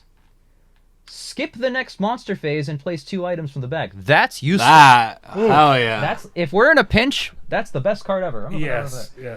All right. Okay, so I think we're pretty safe to not spend cards right now. I think we're okay. Yeah. Okay. You got some items. I have jack shit, but I'm helping. It's okay. It's okay, Professor. You'll help me with the antidote. Yeah, I'm moving other people. Professor Vin Helsing, so we have a different pronunciation. Actually, Professor Jake Helsing. Von Helsing. All right, monster time. 3 items. Place Fritz at the tower. All right, where we got Fritz? Fuck Fritz, he can die. Bada bing. All right, he's up there. 3 items. And then, of course, the characters from the movies are the ones that go. It would be Frankenstein, Bride, and the frenzied character, who, of course, is the creature. So he moves anyway, just for fun. He's not even in that movie, but he moves for fun anyway. Yay. Fuck. Well, we're getting him out of the camp at least. Yeah, that's true. All right, so he moves for 1 and hits for 2. Wow, eventful. I will point out though that if he had like 3 actions, he wouldn't go 1, 2, 3. He could go here. He could go through the river and get to us faster. So it would not be great for us. Regardless, the 2 monsters are hanging out in this space right now, having a good old monster mash, as it were. And Fritz is way over there. He needs to go to the Institute, which is like 1, 2, 3, 4, 5 spaces away, and no one's near him. So, I suppose it's my turn. Trading items in a space is not an action, so I can take all these items, if I want to, from you. Go for it. And we have 1, 2, 3. We can get halfway to curing the Wolfman. All right.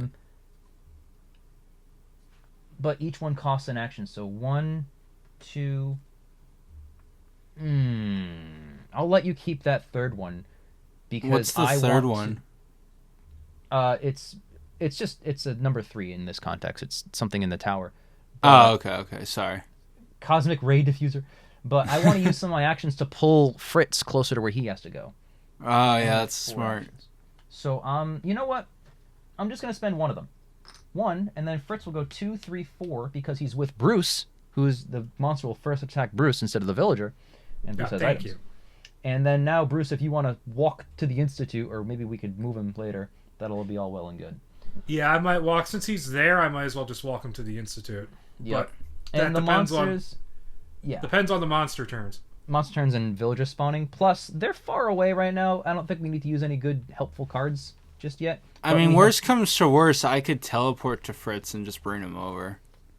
Oh, the other thing I'll ask here is, can I have one of the blue ones so I can not immediately die if I get hit? Yeah, go for it. Thanks. I appreciate it. Just because we're in the same space, we can do that. All right. Yeah. Monster time. All down out of the way. Monster time. Boom. 0 items. Just our favorite. Place the creature at the waterfront. That's not great. Fuck. Oops. Wolfman, Bride, and Frenzy all move for 1. So Wolfman goes here. Bride doesn't go. He technically 1, 2, and 1, 2 are equidistant. Do we want him in the Institute or in this little bridge that nothing matters at all? Let's. I think the bridge. Put him on the bridge because. Oh my god, that might screw me. Well, you're trying to go to the Institute, right? Yeah, I am. So, ideally, you'd want him out of there. Either way, it's not ideal. But maybe waterfront? Yeah, he's teleports all the way there. So, all right, he's now there. He moves for 1 and hits for 3. Obviously, there's nothing 1 space away from him, which is great. Great for us. So now, it is Xander's turn. You're at the lab. You have 1, but you can have my other blue if you want. You can either start curing Wolfman, you can teleport, get more items, come back, you can pull him with you and push him to the Institute, get a perk card, whatever you want to do. So, I'm just spitballing here. What if I walk... So I could go to the Institute, grab the 2 blues, and then come back, right? That your whole turn is over, but yes, if you do that. would that be as helpful as I'm thinking that would be? Well, I'll say this. A hero next to a villager can push or pull them into that respective space. So you could pull him, push him to the Institute, get a perk card, and still have an action left over. I don't know if you care about a perk card more or curing the Wolfman faster. What do you think is more better? It's... now that I say that, I know Bruce is next. I know even if creature hits him, Bruce will probably not die. And Bruce can just bring the Institute anyway. So maybe scooping the Institute items is helpful. We also have... The current player takes 2 additional actions. Did we play that card already? No. Okay, we could do that. You could go here, scoop, here, and then use more actions to place stuff, because you have the least actions, so this card would be helpful to you. I'm cool with doing sense. that if you guys want to do that. All right, we'll spend that for now. We'll risk Fritz's life because Bruce is in that space. You go 1, 2, 3, 2 more actions, and you have a bunch of blues. So for the Wolfman, you need 2, 3, 1, 2, 3. You have 2, 2, 3. So it doesn't really matter which ones you spend, but you want to spend. Do you want to spend your last 2 actions curing the Wolfman, or what do you want to do? That sounds smart. Help get the monster off our backs. You could spend 1 and then take the villager. I don't know. It's a group effort here. That is true, but the other thing is that we can freely trade. So at the moment, I don't got shit to trade, let's be honest. No. But you could come into the laboratory, take my stuff, and then you use your turn to cure. Oh. To work on the cure. So that's what I'm saying. But I got to get Fritz to the Institute. Yeah, so I have 2 actions left, right? Yeah. Okay, let me pull Fritz in and then push Fritz to the Institute. Get a perk card. Spend a perk card to get a perk card. Pretty cool. But now he's safe. Place Invisible Man anywhere or move any monster 3 spaces. We now have 2 of those cards because those guys aren't in play. So, Monster time. Is it monster time? Do we want to move the creature? No, Bruce has items. I think we'll be okay. Fritz World. Okay. Monster time. All right, we have 2 move any monsters and then 1 skip monster phase. I don't think it's that bad yet. Let's go for it. Fuck it. Monster time. 3 items. Place Dr. Reed at the Institute. This is the creature. He moves twice because it's creature in frenzy. Good stuff. Good stuff. We might be a little fucked. 3 items. I'm fucked. He could strike out again. He could move the boat pointlessly. All right. So move for 1 hit for 2. So move for 1 hit for 2. Hey, there's no villager to kill now. That's pretty neat. Yeah, just me. He hits for 2. They both hit. So here's the question. You can choose to die. We'll move that up 1. Or you can spend both your items, but then he has to roll again anyway. So, shit. However, if you choose to die, he will go into our space and attack either of us we can choose. But you have 3 items, Xander, so you probably can't die. So, do we want Bruce to die to take the L and go over here? I think but I say that'll he uses guarantee the 1 item. death. I say he uses the items because we risk don't it? want to. Yeah. Might as well. All right, we'll risk it and hope that he doesn't hit the next roll, which is right now. This card is over here. Come on, strike out, fish dick. He fucking struck out. You guys risked it. He got a blank and an exclamation point. Hell yes, we are in there, just like Swimwear. Okay. That's awesome. I'm like shocked that happened. That was a risky move. All right, whose turn is it? Bruce. Yes. You have no items and you're ready to party. Bruce, I think you should go into the laboratory, take my items, and use some for the cure and 1 to keep yourself healthy. I'll do that. So 1 move to the lab. Yep. And so I have 3 moves left. 3 actions, right? yeah. So I will. I'll take those items. I'll take 2 from Xander. Mm-hmm. And I'll use 1 to cure the Wolfman, so I can have 1 item on me just in case. Oh, okay, sure. So no, you can take all 3. Take all 3. Well, if he takes all 3 and creature fucks your shit up. Although I have 1 item. All right, so he went here for 1. We'll decide how many items in a second, because that's not an action, right? He spent an item. That's 2. You have 2 more actions and 3 blues between us, which means that you'll leave one of us without any blues. Now, I think I should keep the item because Xander can literally teleport, whereas I kind of am stuck here. So if you were to clear us out, you should clear out Xander, and then if he comes in, he'll try and hit me. And that's why I was saying clear me out, because I can just teleport So clear away. out Xander, and then clear out Xander. We'll spend these on the Wolfman here. All right. So now we need a blue 1 and a blue 3 for items to get the Wolfman right cure. there. Yeah, right there, and then there's a blue 3 all the way in the inn where the Invisible Man responds. I can just teleport to the inn. You can teleport, scoop it, and teleport back, and that ends your turn. Fucking invisible bitch. Now, what's great too is, just spitballing here, there's 2 items at the inn. If you teleport here, take the items and teleport back, and you get hit, you can sacrifice the useless yellow one and keep the good one. Yeah, that's so a good idea. that'll probably be the next play. Yeah. There's also a blue where we're standing right now. Is that a blue we need? That is a blue we need. I can scoop that, though. I'm going to go next. Or, okay. No, wait. You're going to go next, Xander, but I can scoop that next turn is what I'm saying. Wait, did Bruce use all his turns? Yeah, he's done. Yes, I did. We're about to start the monster phase. I propose we move a monster 3 spaces. The creature's right there. What do you guys think? I do like that idea. What do you think, Bruce? It makes as much sense as anything. Yeah. So we'll push him 1, 2, 3 in the Abbey. I know no one spawns around here, like the crypt and the Abbey and stuff. People could spawn. The worst place to spawn would be the mansion where the Wolfman still is, or the shop. Or I guess the camp was going to go there anyway, but whatever. So that's all well and good for now. So, with all that out of the way, gentlemen, it's monster time. 3 items place Renfield at the docks. There we go. We got 3. God, we're saving all the fries. Graveyard. Right? And tower again. Where is he? Illifry is on this board multiple times. Are we all on the same spot? Yeah. Yeah, we're all hanging out in the lab trying to cure the Wolfman at the same time.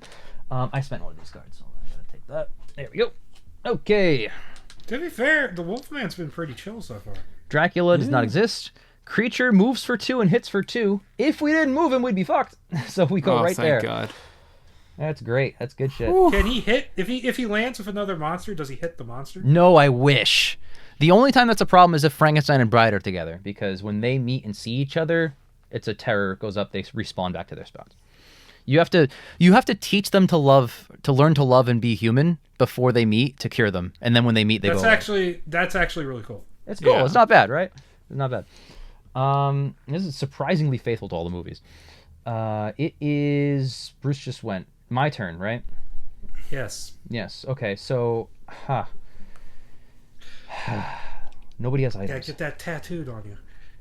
Nobody has items. I have 1 item, and I can pick up 1 more, but I can also. Well, you're gonna scoop the blue that's on us, right? I can scoop the blue, and I can start moving Renfield towards the hospital, but I don't want to leave the lab because I have the blues.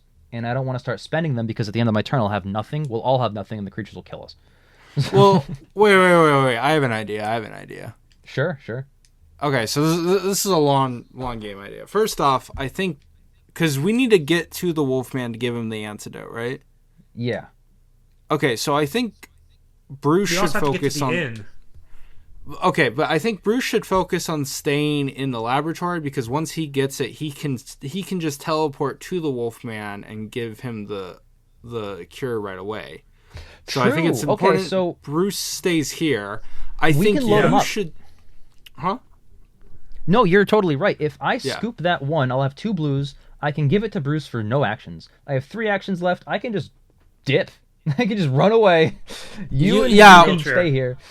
Yeah, what I was going to say was pick up the blue and then I guess you could either give it to Bruce or use it on the Wolfman thing because it's one of the ones we needed anyway. And then go over and pick up that red one and then, I don't know, I guess do what at that point, I didn't think that far ahead. is it actually possible for me to just stay in the lab and not use my... Yeah, you don't have to use your actions. Okay, you have to use your turns, but like for example, if you had four, yeah, but like you could just go 1, 2, 3, 4 if you really want to. What I'm thinking is, I wish I had one more action because I can run 1, 2, 3, 4 and scoop all this stuff, right? But that might be a little too much. You should aim for the in because. I don't think we need to worry. No, we don't have to worry about getting more blues because we have the blue right here in the lab, and then we have the blue that we need at the inn. So, Jake, you get the blue, give it to Bruce. And then on my turn, I'll teleport to the inn, grab and teleport back to the lab and give it back and give it to Bruce. All right, I'm gonna scoop this for 1, and for no more actions, I'm gonna give it to. Do you want it, Xander? Or do you want Bruce to have it? No, have Bruce have it. Bruce, because you're probably going to teleport away. I'm even going to play a riskier game. No, I'm going to keep this, because you don't need it for the Wolfman, and I probably need it for Buffer, because I'm going to run. So I have 3 actions left. The only thing I can think to do is just start gunning it, right? So I can run away, and all I can I would grab that red. I would grab the red, and then 2, scoop that for 3... and run away to make us equidistant so we can choose where he goes. Okay. I wish I could do more. I can't even move Renfield because I need those actions for myself. So... fuck Renfield. Fucking Renfield, goddamn. I can't believe we saved you could use the special action... you can use that perk card, because we have another perk card that lets us do 2 things, right? Yeah, so we have a card that can move a monster 3 spaces, and we have a card that can skip the monster phase and go right to Xander's turn. I don't know how helpful that is right now, though. I feel like if the next turn was like to... Right. If the next turn was to kill a monster immediately, I'm saying we take it immediately. But right now, I think we're fine. All right, fuck it. Here we go. So, monster time?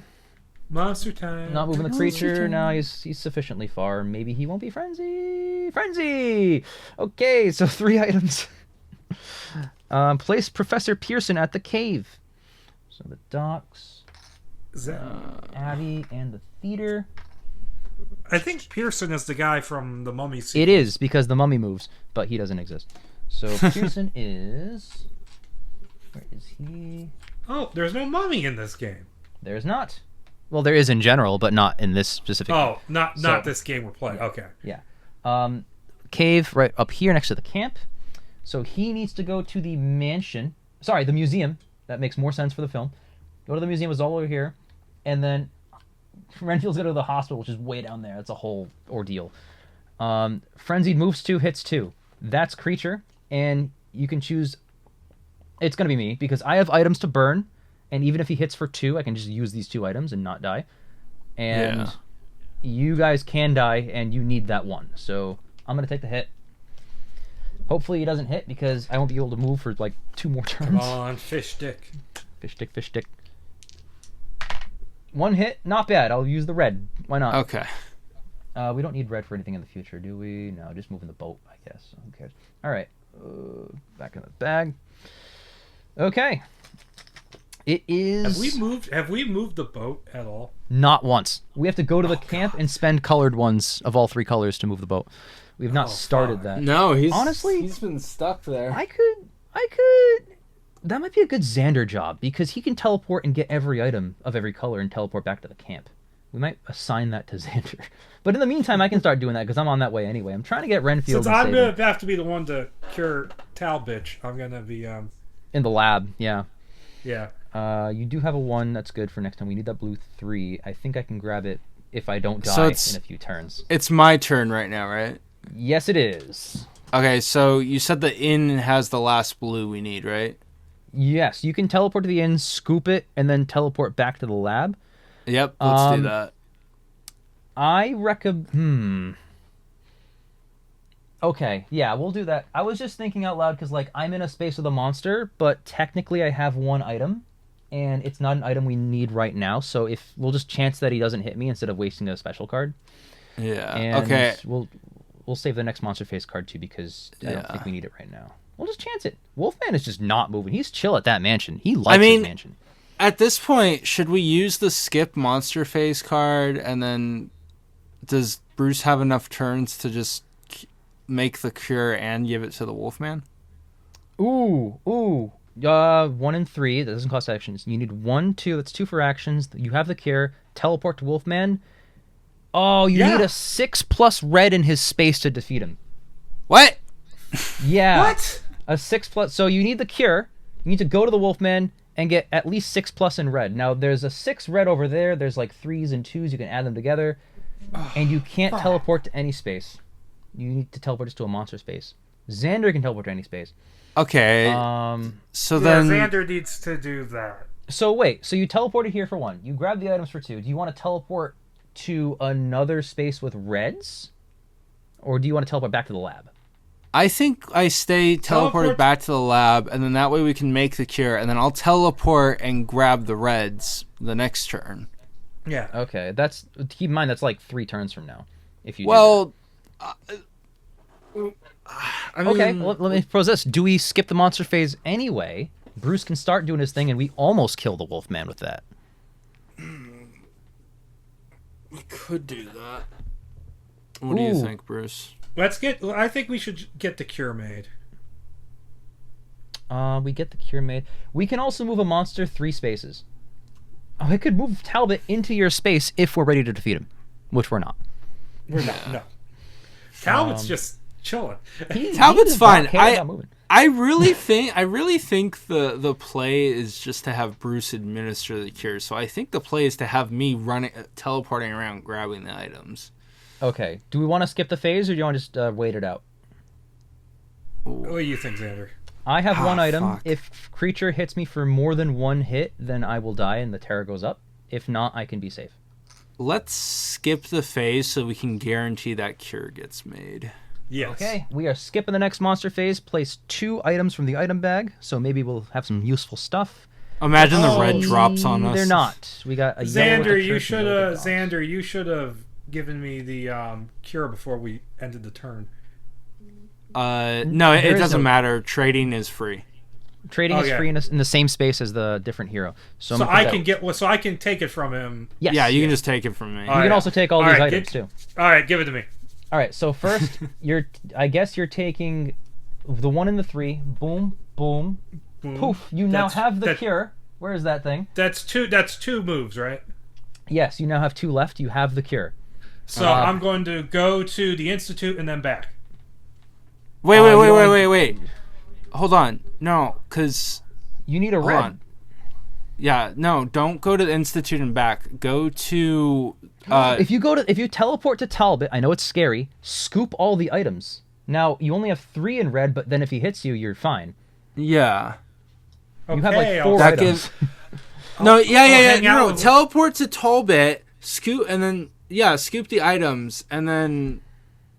Yeah, it'll be fine. You have a bunch of buffer and stuff. It's okay, right, Bruce. It's okay. All right. I'll scoop the items. I'll steal the Wolfman shit. Stealing all the Wolfman stuff in the mansion. You're just robbing him blind. No one lives there anymore. Oh my god, you got the cure and you're yoked with items. You're fine. You're so good. Dude, you're fine. I got the cure. Bruce, I love how Bruce is like so scared of dying. Meanwhile, me, 3 turns, no item. I'll point out that Bruce is the only one that has died this game, so he has reason to be. No, I'm the only one who's died. Xander, you'll like this card. The hunt is on. Boy. If no hero has the hunted emblem, give it to the current player. Move the Wolfman 3 spaces towards them with the hunted emblem. So they're already in the same space, so they didn't move. Bruce, the rest of the game, you are the Wolfman's target. He will only go to you. Oh no! You have the emblem on your palm. That's good. He's gonna kill him, right? That's a whole thing. But I don't have the 6. Hold on, it's okay. I'll get you the 6. They made a game token for you, Bruce. Oh, that's awesome. Cool. I'm happy again. So now, you know what's funny too? That only happens one other time. The mummy, the last player can be the bride of the mummy, and the mummy only goes to you. So I have a question. If I die, do we have to make the cure again? That's a great question. I'll look that up. It's never happened before. So, point is, that is the whole turn. Jake's like, I'm too goated at this game. I'm sorry. As if you thought that was the end of the monster phase, I neglected the fact that Creature and Frenzy both go. So Creature moves 1 and hits for 2 twice. I'm in his space. I have 1 item. I think I'm dying. Yeah. Oh, boy. All right. We're going to hope that he strikes out spectacularly. Wow. Okay. And here he goes again. Holy shit. Oh! Holy shit. I didn't even waste my item. Irish, Jake? Holy shit. That's incredible. I got the fuck. best luck with Creature this game. Oh my god. Okay. All right, we really I'm surprised dodged the Creature is the more aggressive one, because usually he's pretty chill. Oh, what's even better is it's now my turn. Yay. Okay, so I get to get the fuck away from this Creature before he hits me finally. What I'm thinking is I can go to the theater, scoop all these reds, and then my last 2 I can pull him 3-4 with me. And then I'll have extra items for the Creature to come kill us, which shouldn't be that bad because his special sucks.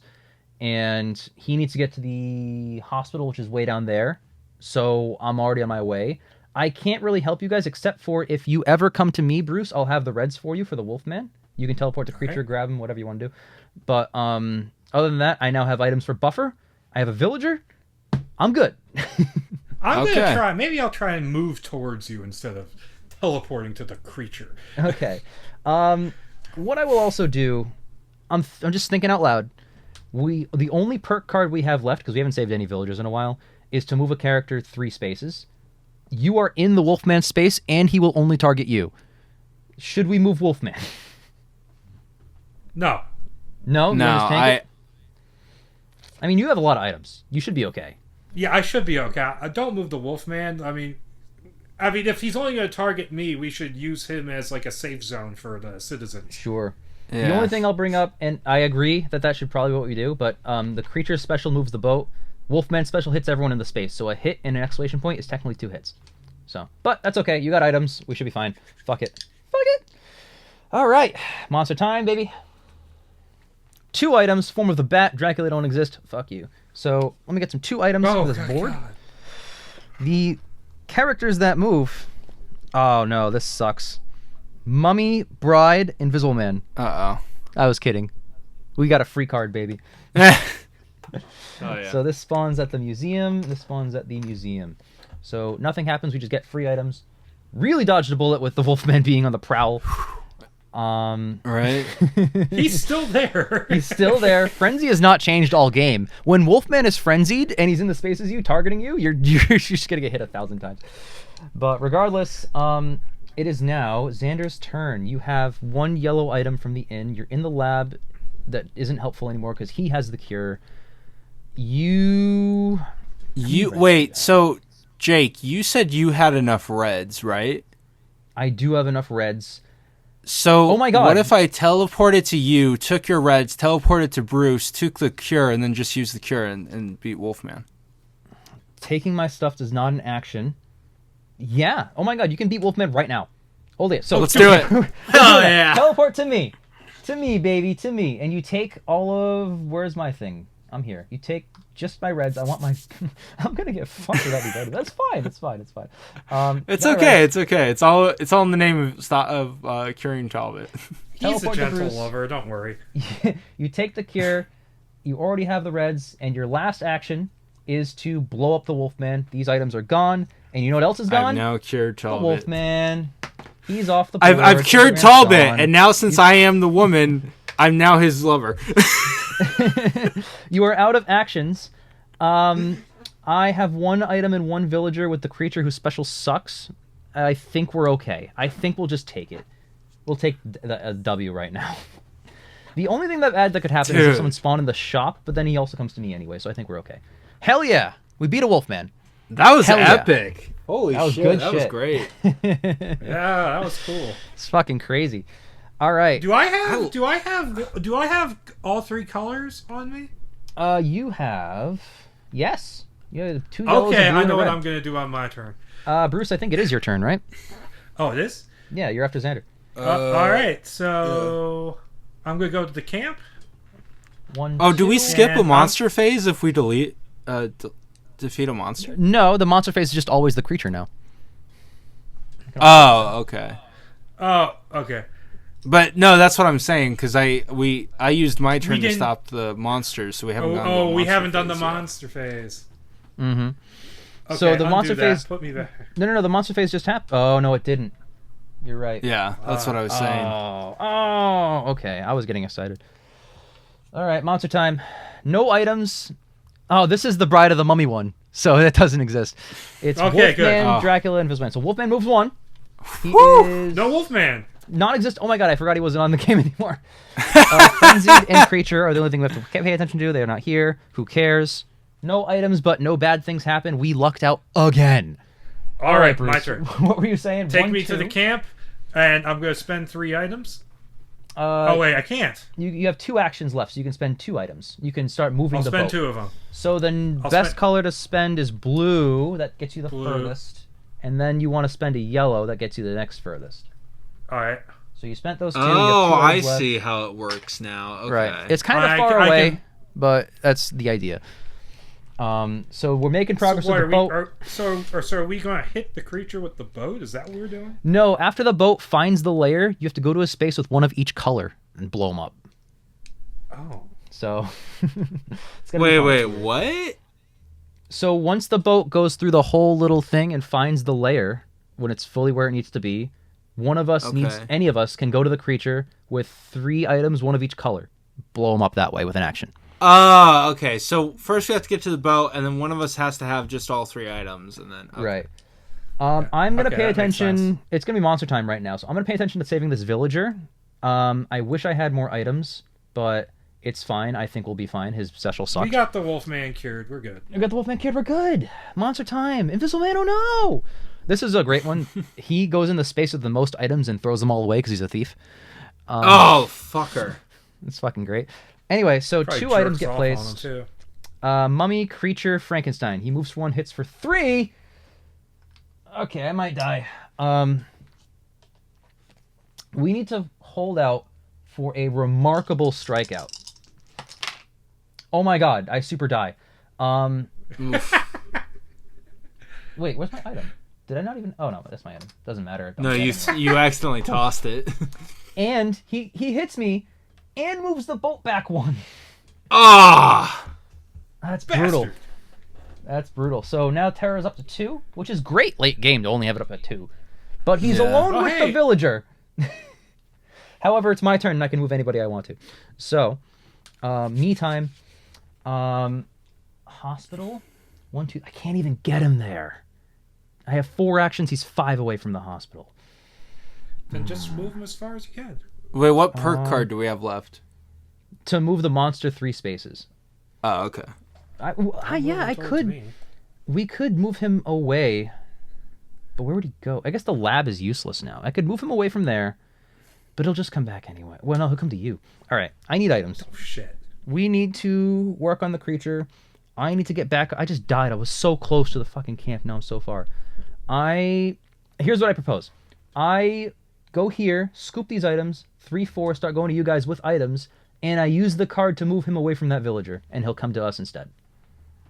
Yeah, I think that's good. What do you think, Bruce? Sound strategy. 1 scoop for 3, or scoop for 2, 3, 4. I'm with you in the mansion, Xander. I'll keep these items on me. I keep that thing on me, and we'll use the last perk card to move him the hell out of here. Where is the boat on a yellow or another color? It's on a blue X right now. The next X would be yellow. Okay. So there we go. So I do need to spend a yellow? No, you can spend any of the next colors, but the one that gets you the furthest right now is a blue. You see that, right? So you got to. What do I have? I have an idea, but I can't do it until it's my turn. So we have to wait for the monster turn. I'm yoked with items, and the creature's equidistant to us and the villager, and he'll come to us anyway. So he can come to me. I can tank the creature for a lot of turns while you guys keep fighting. If you guys want to go over there and just item up. I have an idea. I think on my turn, what I should do is take Jake's blue, and then teleport to the camp, and then I can use blue. Oh, I could use the blue to get the boat to blue, and then on Bruce's turn, he can take my yellow and then use the next 2 yellows to get the boat out. Yes, that makes sense. I like that because I still have 3 items for protection. You don't take a lot of stuff. Yeah. But first... Yeah, you made sure not to go out unprotected. And let's wait till after monster time to do that, because I am going to keep all my items because he's going to hit just me. So, no items. Place the creature at the river. Oh, Frenzied moves 1, hits 3. So he's going to move right here. Boy. Oh my god. Okay. And no items get placed. Get fucked. All right. Nobody died, which is great. Great news. Yeah. As always. Yeah, that's good. That's good. No, Xander. Xander, your turn. So, all right. Give me the blue, Jake, and then teleport me over to the camp. Okay. Okay. And I get 2 turns, right? Yes, because that wasn't an action. Okay, so now use my tokens to get the boat all the way to the end. So you don't have a red. You do. Oh wait. Red. Oh, I don't have a red, but he has a red. So you can spend your blue. That'll put the boat here. The next furthest one is red. You can then take his red right now. Oh, okay. Yeah. Yeah, let's do that. Yeah, let's do that. All right. Okay. My bad. Great. From my angle, it looked like yellow was the end one. So, oh wow, yeah, we still got a long ways to go. Okay, never mind. Ideally, and this is if he doesn't do his special right now, you can hit yellow, red, blue, or yellow, blue. Actually, either one of those will get you to the layer, and then you can blow them up with 3 colored items. Meantime, we're equidistant. Send them to me. I got 3 useless yellow items. Don't care at all. I'll be fine. Shit, we should have grabbed. We should have grabbed 2 more, or I should have grabbed one of your yellows, Jake. I didn't realize. Oh yeah, I didn't think about that. Wait, can we do that retroactively? I didn't realize that. All right. You can have a yellow, but I still want most of my yellows. No, that's okay, because 2 yellows gives us enough to bump up for.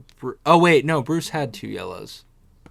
He has a yellow. Yeah, I'll keep my yellow. Yeah. He has, yeah, never mind. No, because he can use my yellows, and then we just need a blue. You just need a blue. Yeah, you don't have that anyway. Monster time.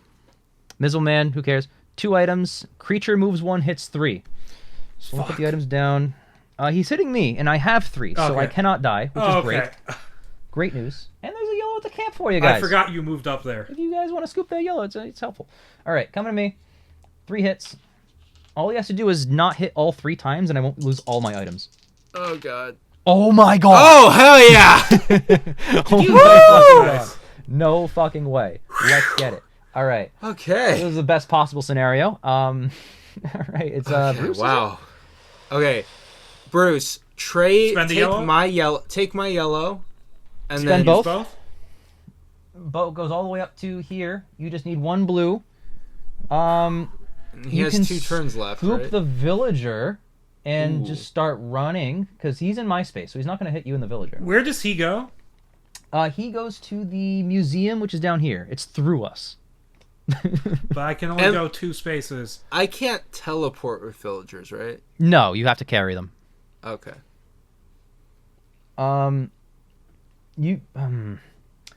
Or Bruce, you can either scoop him, go here, or you can teleport to me and the creature and take the red.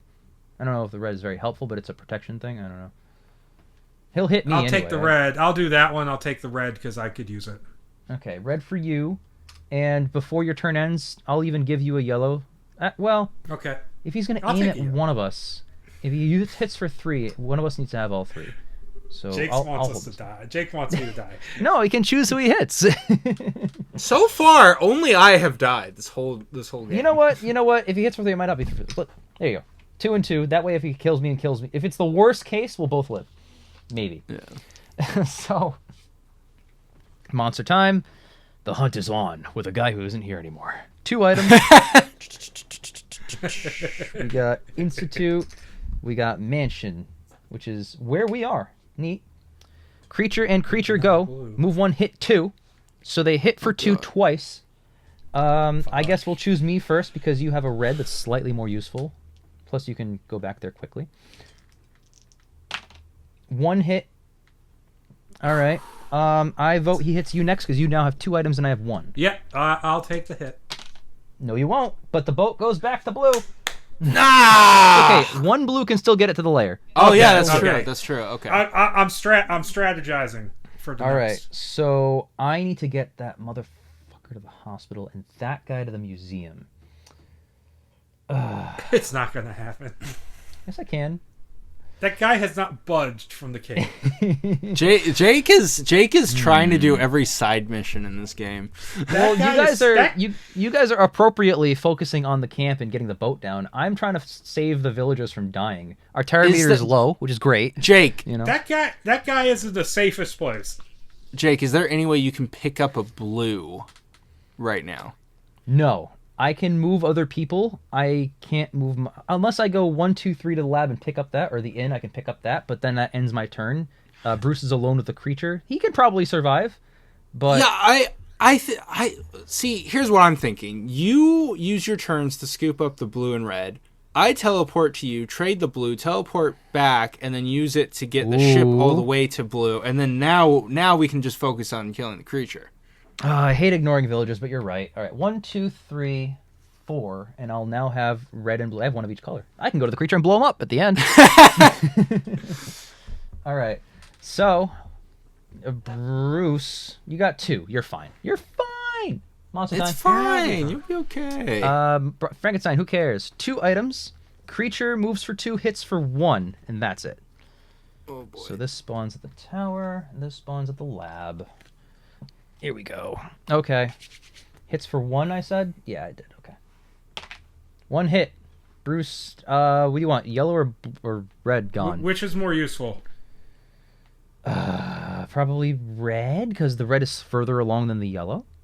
All right, let's you get rid of the yellow. Get rid of the yellow. Okay, we'll do that. It's probably better. Okay. I think that's it. Now Is it my turn? Bruce's... No, yeah, it's Xander's turn. You're right. Okay. All right. Teleport to me. To you, Jake. Okay. 1. I'll take your blue. Take them all. I'm not going to get hit. Okay. And then I'll teleport back to the camp. Mm-hmm. And now I'll use the blue to get the boat to where it needs to be. And that is... The creature is now ready to die, but we have no special Okay. cards to, like, advance things and kill him. So one of us with all 3, which does not exist right now, can kill him. Okay. So Bruce has 1 red, you have 1 red and 1 yellow, I have nothing. But if we survive a couple more monster times, one of us just needs to go to him and blow him up. Yeah, I mean, realistically, as Yeah. long as we can survive 2 turns, all I have to do is teleport, grab a blue, and then teleport to him, and then bam. Exactly. All right, monster time, we'll just gun it. Place Dr. Cranley at the laboratory. Where are Clearance. Dr. Cranley? There he is. Actually, Lab. yeah, all we have to do right now is focus on getting a blue, because I can... If Yeah. one of us gets the blue, I can teleport to them, trade the blue to me, and then teleport to Bruce to give the blue to them, or to give all of my tokens to him, and then Bruce, then you can just teleport to the creature. I mean, if you're not already next to him, then kill the creature. Sure. So I should just stay where I am? Stay where you are. Essentially. Well, you're gonna stay where you are because you're gonna get hit for 2 right now, and you only have 1 item. So you better hope the creature sucks again. Yeah, I better hope your roll is good. The boat goes back. No! Already. No! Wait, what? That can happen? Yeah, the special action is that it sends the boat back, and that's why it didn't matter at the I thought start. It goes into another phase. Fuck. Nope. Okay, I'm gonna try and go for a blue then on my. That's bullshit. You have 4 turns. You can run to the lab and grab 1. Oh, you can grab 2 blues at the lab if you want. So actually, you know what? 1, 2, 3, 4 if you want. All right, Bruce, your turn. I think that's the best play, Bruce, for you. I'm gonna run for the lab and do that. Bruce, your ability sucks late game because you don't have a lot of monsters to teleport to. So, Scoop, now you have 2 blues, and you have a guy you should probably bring with you to the precinct. I'm just saying it's a good idea. Or I could take Xander's yellow and red. Yellow. What's funny is the creature's going to target Xander now because he's closest, and though he's sitting on items, he only has 2 items. So, But fuck, we gotta get the boat moved again. Yeah, we gotta get the boat moved. Okay. monster time. 3 items. Lucy at the theater. That's a Dracula card. However, and you guys are going to love this one, the Frenzied Guide goes. He moves. Churches. Damn, why'd you knock Bruce over like that? That was rude. Damn. It was pretty Fucking rude. domestic. You went out of your way to do that, man. You're like, Listen, fuck him. I was like, Fucking here's the domestic card. assault over here. All right. So the Frenzied moves for 2, hits for 1, which hitting for 1 is great because Xander only has 2. But now he's in the camp space, which is the worst possible scenario because he can't move all game unless we move out of there. Whiff it. 2 hits. Now, Xander, you can choose to die and spawn back here and move up the terror and keep your items. I think you should just spend your items. That's just me. What do you think? Hold on, let's strategize this for a second. Okay. Hold on. You can take the L. We were so close. You can take the L, spawn that up. Oh, you really shouldn't die because the villager's 1 space away and he'll go right to him and kill him. So What happens if the villager dies? The terror goes up again. How If that far up hits is it? 7, we all lose. Hold on. How far is it Okay. now? Wait, hold on. Whose turn is next? That's your turn, Bruce. right, Jake? You're next? No, your Bruce Xander is second, and then Bruce is third, I think. Right? It's me after him, yeah. Yeah. So Bruce is next. If you But no, Bruce just went. So you're next, Jake, right? Wait, does it go me, Xander, Bruce, or me, Bruce, Xander? Yeah. No, Jake, Xander, Bruce. Oh, it's not your turn next. Oh, you're choosing. Okay, I get it. It's my turn next. You're right. It's my turn next. Yeah. So Jake, what? Okay, so I can't do much. I can move other people. That's really helpful. So How can you move if you I wanted should to not have die, picked creature. if you want to die, I can move the villager and use all my actions to race him out of the creature's way. I don't know how helpful that is. because if so, hold on, I'm trying to think about this right now. So the creature's in the camp, right? Yes. Okay, so if I die, you use your actions to move Renfield or whoever the guy is. Professor I can't Pearson see it right now. Yeah, Professor Pearson. So I can move die, him and 1 away from the space. Yeah. okay, and then I could use my next turn to teleport to Bruce, give him my items, and then do whatever. And then Bruce's turn, he could... Ooh. I mean, assuming the creature stays in the camp... You might be right, because if could- you give him those items, he could have everything, put the boat back, and kill him. I don't know if he has enough actions, but that'd get really close to winning the game. Okay. Well, I mean, what? That's actually- that's one action to teleport there, 1 action to move the boat, and then 1 action... Yeah, he has enough to kill the All right. creature. So since I'm Yes. next and I'll save the villager, we're going to take the hit. You die. You keep your items. You spawn at the hospital. Terror goes up to 3.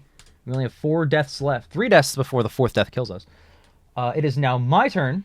All 4 of my actions are 1, 2, 3, 4. Is that smart? Shall you move another guy? No, the creature will 1, 2, 3 to me. 1, 2. Yeah, we're equidistant. He would come to me next. I have no items. But Wait, Jake. yeah, What if you didn't move? Because the creature will move, right? he'll move automatically probably towards the villager or me, whatever's closer. What if you just moved into the camp to keep him at the camp so that Bruce can... So that we guarantee and I can scoop all the items. Yeah, 1, and then 2, that 3, guarantees scoop. Bruce can teleport to the camp since the creature will be after you. You're right. He'll stay at the camp. Bruce can always come back here, and I'll have 3 yellows to save me and give to Bruce if he needs them. Yeah. Okay, I like that. That's a good idea. The villagers are Okay. still not being saved. All right. I'm so sad. Jake's like, God All damn it, I want my side quest done. Creature, place him at the lagoon, foiling Xander's whole plan. No! And what's worse is you can't teleport to water if the creature's in it. So you have to No! wait. Your ability is gone right now. However, oh my god, he kills a villager. Because the creature is frenzied, he moves 1 and hits 3. He can move here. We have to hope that none of these 3 are a hit, or the villager no. will die. Come on, Oh, mummy no. guy, die. I tried to save the villager, guys. You talked me out of it. This is your fault.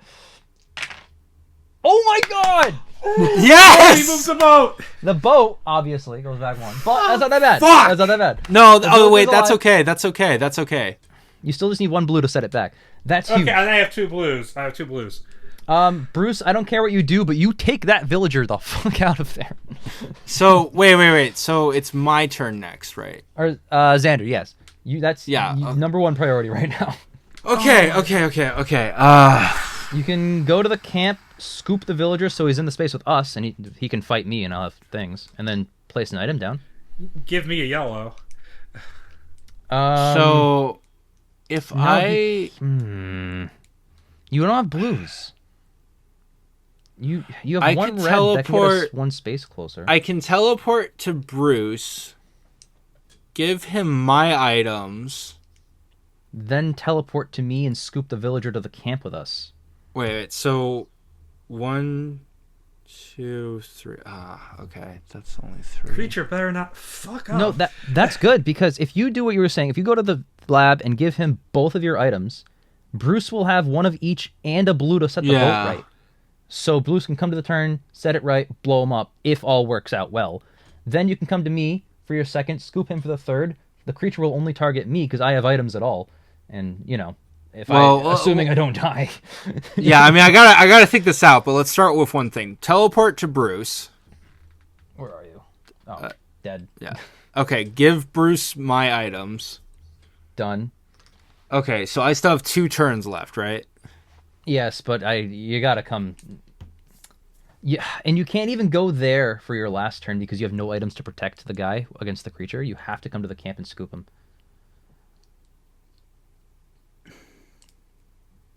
Right? Because you can't move the villager without being in the space. So you have to go here, scoop for 3. We're all together. You have no items. Villager has no items. I have 3. So when the creature moves to attack, I'll have him attack me. I'll save us or I'll die, and you guys are all still there. You can teleport to the creature next turn, blow him up. Hopefully. Yeah, okay. So doing that guarantees creature will go back to camp. Yes, and it also 90% chance nobody dies next turn. Yeah, let's do that. Elizabeth at the mansion. Oh no, it's a Frankenstein card. Jake's like, all right, drop everything. We're saving Elizabeth. Mansion, camp. You know me too well, Xander. It's gonna go over here. Jesus, even more items for us. And Frenzied moves 1, hits 2. That ain't bad because I have 3. Nothing happens. The boat goes back, but still 1 blue. 1 blue can still bring it back. It's not that bad yet. That's okay. Is it my turn? Hold on. Let me spawn in Elizabeth at the mansion, and we are still good. Bruce, it's officially your turn. All right, Bruce. Creature is in the camp. Yep, yeah, creature's in the camp. So teleport to camp. Teleport to the camp. Yep. Move the boat. And then kill him. Kill him. Done. Hey! Woo! We beat Horrified. Oh, hell yeah. That was awesome. I also mentioned if you run out of cards, you lose. We only had this much left. It's not great. I was kind of keeping that to myself. How many did we have left? Okay, we had like 10. That's not bad. We had a lot left. We're fine. But we used like 3/4 of the deck just this one game. And that was just with 2 monsters, mind you. I gotta love that me and Bruce were like on the same wavelength. We're like, okay, we're just gunning for the monsters. And meanwhile, Jake is like, we gotta complete every side quest. Dude, that was so much fun. It's a fun game, man. It's a fun game. Especially since Wolfman wasn't doing anything. Yeah, I mean, if Wolfman had done more, I guess, but if Wolfman had done more, we would have been screwed. I think just for shits, next time we should try all 7, see how far we go. maybe like place bets how many turns we make it before we hit the 7 on the terror meter. So wait, So if... Oh, no, because if you run out of cards, the game's over, so... Right, you have to get rid of that rule. Sounds like the most likely outcome is running out of cards. You have to get rid of that rule, because I was going to say, does that rule go away? Because, fuck it. The only way to play with more than, 4 monsters is to get rid of that rule, because the game ends too quickly. Or, you run out of cards too quickly. Yeah. But, yeah, I can guarantee you, the more players, the harder it is, because you have... For one of my turns, I have 4 monster turns, versus if I'm alone, it's back and forth. But yeah. All right. Regardless, it is a super fun game. Next time we're going to play with all 7. I do not care. It'll be a 5-minute game.